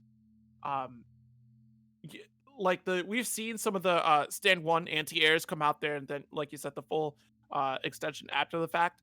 But with the inconsistency that we've seen every now and again, because Moscow's been like pretty decent, just going right into pissed off. But man, just the positioning alone, like I want to keep this corner, so I'm just gonna down 2. Like it's not gonna work in normal situations. Let me just down 2. All right, and so Johnny has gone back to Jade for the reset. Oh dear. Yeah. Shadow kick. Here's another one. Oh, Moscow is just really being patient. Nice down 1 challenge. Dance. Yeah. Just this patience from Moscow is really impressive. Doesn't want to take the risk and knows that, like, okay, we've seen these consistent strings come out time and time again. We know we can just block and then just punish. Keep it simple. That's so important. Don't overcomplicate things in the set when you know that you have something that's working. Yeah. And like it's patient to the point where I've seen Moscow like miss a couple of whiff punishes, but that's Moscow is just he's going for things that he knows 100% are going to land. Yeah, unfortunately here. Oh no, the KB blow off the glasses here. It was looking really rough there for Moscow in the corner because Johnny was the other way around. Johnny Cage was guessing wrong on every get-up situation there. Yeah. Still Moscow pulling it out here. Tossed back to the corner, losing real estate immediately here. Johnny has to figure something out. Nice defense. Yep. And of course, still kind of safe anyways. Burn the meter. Missile shimmy on that low starter. Wow. No recognition. Just okay, I'll back off. It's looking really rough here for Johnny playing Jade, because a lot of reads are coming from Moscow, getting really comfortable at playing their game and just taking advantage of the situations that Johnny's putting themselves into. Back off. Could have been fine. Has to stop the momentum, but it's looking like Moscow is reading the book of Johnny here. Johnny's running out of answers. Started with Katana, now back to Jade. Yeah, this is looking like a really impressive turnaround for Moscow. Yeah. It's just every single game Moscow is looking more and more comfortable, which is really scary to see, like from your opponent when you're watching your opponent just getting more and more comfortable every single game. Right, and it's clearly not the character; it's the player that Moscow is understanding more and more as the set goes on, because it's familiar strings that we're seeing time and time again from Johnny. Of course, the buttons aren't identical when it comes down to Jade and Katana, but the flow chart that Johnny seems to be playing with right now is just eerily familiar between those two characters. Yeah, like we're seeing Moscow just multiple times per game, just comfortably walking away, waiting for them to poke, and then punishing it with those with Johnny's advancing strings. Yep. And yeah, just it really does look like Moscow's just getting more and more comfortable with how Johnny wants to play the game, which is really it's scary. It makes for a really difficult match. Yeah. Oh wow. Yep. Armor broken there. That being said, good start for Johnny so far. Yep. Yeah, with Shadow Kick input to try to punish the phase out there for Jade. Jade failed here on the throw. Yeah, look at that. The patience, just waiting. We know it's coming.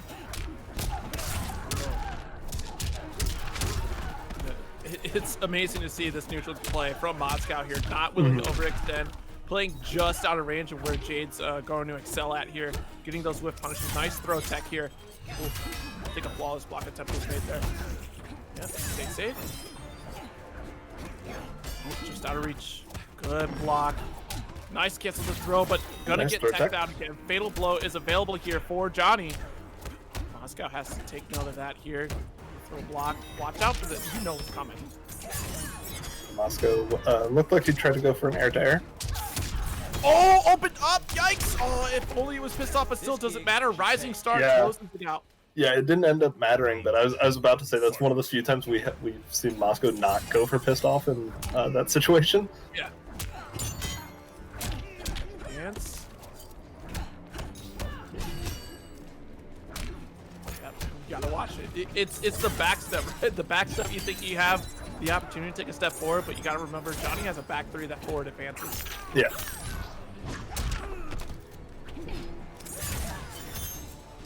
These air glaives from Johnny are working out really well, though. Yeah. Getting more of those on the screen has really helped him in this game. Yeah. And no anti-air. Okay, there it is. I was gonna say, like. Alright, so around. Johnny's gonna get around here. Final round. Fight. You know, the last couple games we've been heaping a lot of praise on Dr. Moscow, but Johnny definitely no slouch. And no way is out of this. That should be a conversion. Nice. Yep. Max height down 2. Nice entry into dance. Short hop does connect this time. Good anti-air. Doesn't get a full conversion or even overextends really. So still, Dr. Moscow kind of coming on top a little bit there. Life deficit is major though. Yep. Good tech. Great tech. Nice down 3 interrupt. Oh boy. No launcher though because of no meter. And that's a significant amount of damage. Honestly, anything. And yeah, that's the right choice. And that was kind of crazy because so Moscow landed that nut punch, which, you know, it's plus a million on hit, and didn't really do anything with the plus frames and let Johnny just get away with poking out of it. So that was kind of a weird decision from Moscow. I don't know, maybe he was looking for something specific, but either way, Johnny is back on the scoreboard here, 1-1 in the grand finals reset. Yeah, it looks like Moscow really tried to go for like that down 1 poke after the nut punch there, and just the interrupt came from Johnny. It was just a little bit too late. Special forces. So here we go, tied up in this grand finals reset. Still sticking with Johnny out here, which isn't terrible. It's just we've seen that Jade makes it difficult for Johnny. So I wouldn't be surprised to see a switch, right, to Kung Lao. Yeah, that said, I am kind of glad he didn't just immediately switch to Kung Lao. I'm kind of happy to see him try at least another game, just because up until that point we'd seen him getting just so comfortable with this Johnny play, even if Jade is like a tough matchup for him. But you know, just trying to continue to rock some of that comfortability with this character, I think is a smart decision. A little bit early on the force ball there. Okay, wiggle stick.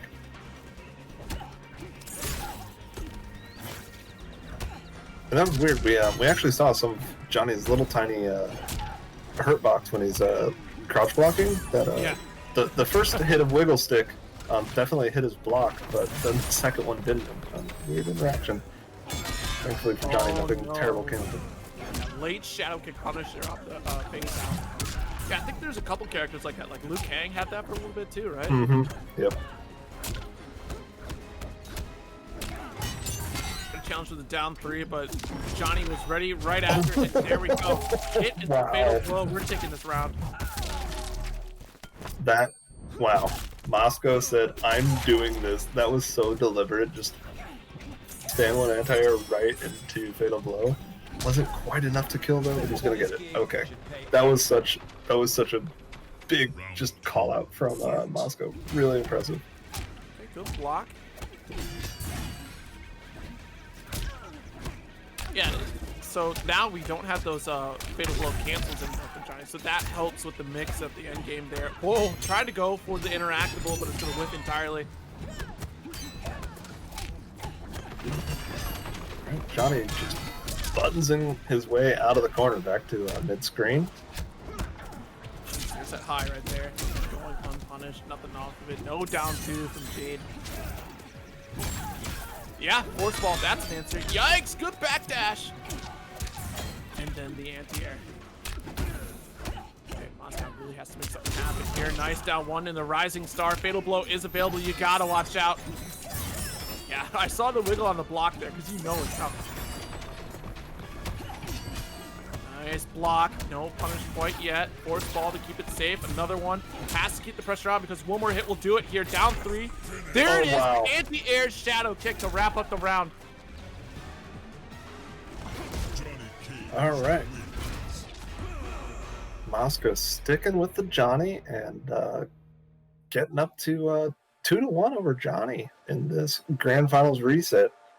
So yeah, going to be a big moment for Johnny to kind of think here. I think this Jade is working.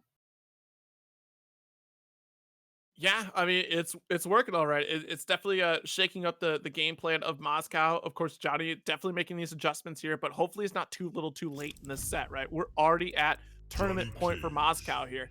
Yeah.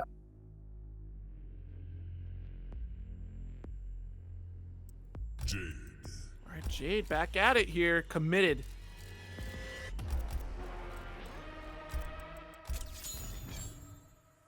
Retro Kid. So Johnny is going to lock in with that Jade. Mm-hmm. And Moscow gonna lock in with Johnny. Couldn't be any more confusing. Round 1. Fight. Alright, immediately going for air glaive. Already blocked. Nice flawless block here from Jade. Yeah, great stuff. Again, the down one into Rising Star. Jeez Louise. You hate to see it. It's good on Moscow's end, but man, I can't imagine how frustrating that can feel to like receive that. Yeah. It's supposed to be your turn if you block it, but then, you know, there's just enough room for Moscow to get that Rising Star out. Yeah, nice air to air. Yeah, really good. That was a really long reach on that one. Oh, nice flawless block. Oh my. Blow even. Yeah, we could kill here. Oh no. Okay. Oh yeah, because we didn't have enough offensive meter to get that nut punch. So has to block. Nice Rising Star. Yeah, it was the offensive meter and the scaling from it coming off of an up 2. Yeah. Fight. But still, just that was a really nice use of that KP. All right, here we go. Moscow looking to close out here on tournament round. Good throw punish. Back into the corner we go. Big jump in, heavy down jump too.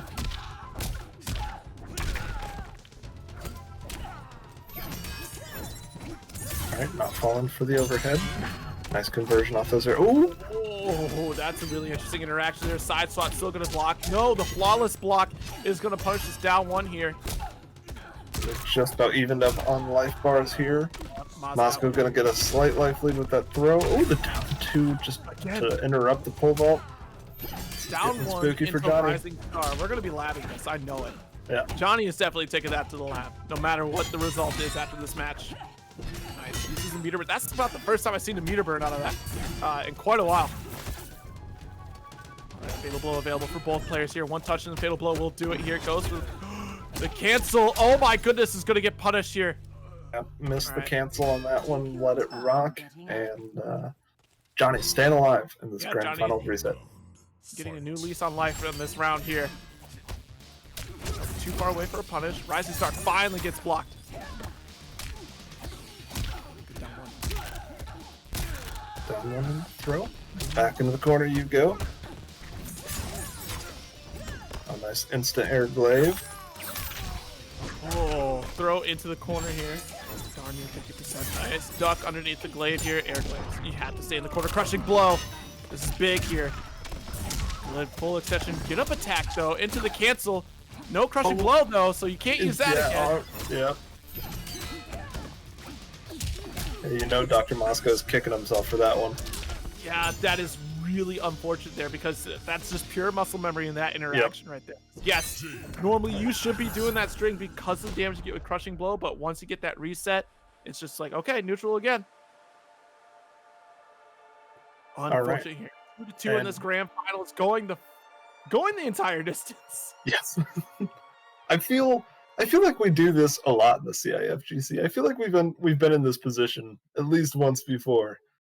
Grand Finals reset, Game 5. All I know is pretty much every time I commentate for CIFGC, I can barely talk the next day. Also, just randomly because I thought about it, because we have a Johnny that doesn't play Johnny. I used to go to Frosty Faustings, and there's always World's Best Raiden in the brackets, and he's never played Raiden that I've ever seen. MK Raiden, that's what it was. Thank you, Voice of God, for letting me know. But yeah, I've seen him in bracket like 5 different times, and I've never seen him play Raiden. Oh, you mean the voice of the Elder Gods? Let us know. Yes. Okay, Game 5. This is it. End of the road. Somebody is going to be crowned a champion of this month's CIFGC Mortal Kombat 11. Thank you, everyone that's stuck with us for watching this wonderful night of combat. Let's go. And we did have the switch to come out. Yep. Of course, to be expected here. We're trying to wrap this up.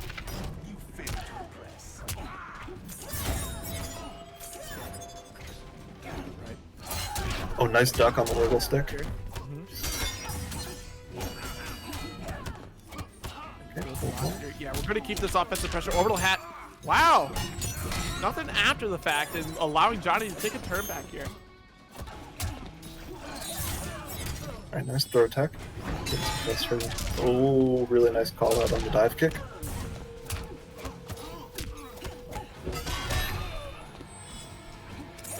Moscow now has Fatal Blow available. Gonna spend it. Yep.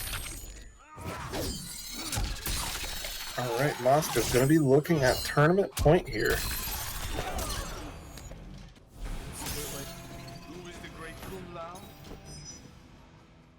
Round 2, fight. What is Johnny's answer gonna be? Let's start off with the air glaives. Unfortunately, Moscow has a little blow, so no threat there. Johnny has a pretty well fair game here. Oh, no punish. Wasn't there in time, but still got something. A short hop, though. This damage is about to go another one. Surely not again, and it's not going to happen. A throw for the third one. This is getting really spooky for Johnny. Gonna convert. Corner advantage here. Yeah, this is still scary for Johnny, but one touch into Fatal Blow, and this is pretty much tied up. Oh, this might be it here. Yep. Okay, not gonna kill, I don't think. No, not gonna kill. Probably, yeah, probably gonna leave him with a little bit of life left. But again, Moscow doesn't have Fatal Blow, so no wake up Fatal Blow shenanigans or anything like that. This chip away. Teleport. Uses the delay. Smart, but still the last one comes out. I really like the idea there, but just didn't quite work out. Okay, so we are truly going the absolute distance with this one. Game 5. Round apiece for each player. Who's it going to be? Oh, wow, nice anti-air hat throw. Yeah, that was kind of wild. Duck. On 3, and it's still Johnny's turn here. Nice challenge. It's just one hit tip for tat here. Nothing off, like significant off of each player. Yeah, that was a good defense from Moscow, blocking the overhead to low. Down 3. Oh yeah. My goodness. Johnny is looking at trying to close this out here. One more significant combo for Johnny, but Dr. Moscow also closing the gap and rapidly here. Orbital hat set up. Nice teleport here because the orbital hat will still hit. The flawless block does get punished, and that'll do it here. Dr. Moscow takes it 3-2 in this grand finals reset. The flawless block didn't work out.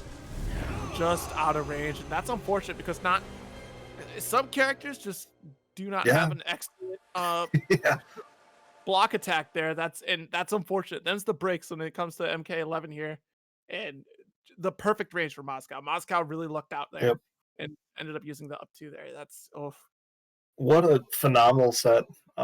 Huge props to both of our players, especially Moscow taking the win, overcoming 2 completely different great Jade players. Yeah, that was a wonderful set. Yeah, a really great set between these 2 players. Yeah, so everyone that tuned in, thank you so very much. Still put out the tweets there, see if we can get a few more free coupon codes put into that match arena there to kind of buff up that prize pool for the players here. Winner take all for Johnny right now, I believe. So congratulations to Johnny taking the whole thing here. And then of course, wait a minute. Did I mess it up again? Yes, I did. It was Moscow that won. Yes. Ah! Yeah. Don't play Yeah. Johnny. Anyways, congratulations to Moscow for taking first. Second place to Johnny. And third going to Gem 9. This has been another downtown beatdown. Absolutely. Yeah. Another wonderful night of Mortal Kombat. I'm always happy to be here. Always happy to hang out with the wonderful Zero. Thank you for your time and hanging out with us. Thank you, CIFGC, for having us and making these wonderful events happen. Of course, it's not just Mortal Kombat. These guys run so many great events. We've got a crazy JoJo's bracket coming up. If you've never seen that wild game, definitely tune in for that one. That's going to be so much fun. Their battle for the grid is always fantastic. Every event they run here is always great. They always have great commentators. Everyone that runs the brackets does a great job. Yeah, absolutely. That JoJo's Bizarre Adventure bracket is actually happening tomorrow. So definitely head back on over to the CIFGC channel to check it out. That'll happen at 3 p.m. Central for a unique game. You're right. It has so much malarkey in it, but it's so fun. It's a fantastic game built off of the Darkstalkers engine. If you haven't played that game, I do definitely recommend it. Yeah, and it just looks really pretty because that engine is amazing. I miss old like sprites and old man games, man. Right. And then, of course, also not necessarily old man game, but it's getting up there. It's on previous gen. So actually, I think PS3 is considered retro at this point now because we're 2 generations behind. So Mortal Kombat XL is going to be happening the 24th. Of course, it's going to be the PS4 version. So you don't have to feel too old yet. That'll be happening April 24th, 6 p.m. Central. All the Smash GGs are available, so definitely check those out. But until next time, everybody, I've been Zero. You can follow me at Zero Syndicate on Twitter. Of course, Big Kitty, where are they going to find you? You can find me at QuadGrabIRL. And yeah, I post a bunch of Yakuza memes and occasionally plays Jax. Woohoo! Well, we'll see you then. Later days. Have a good one, everybody.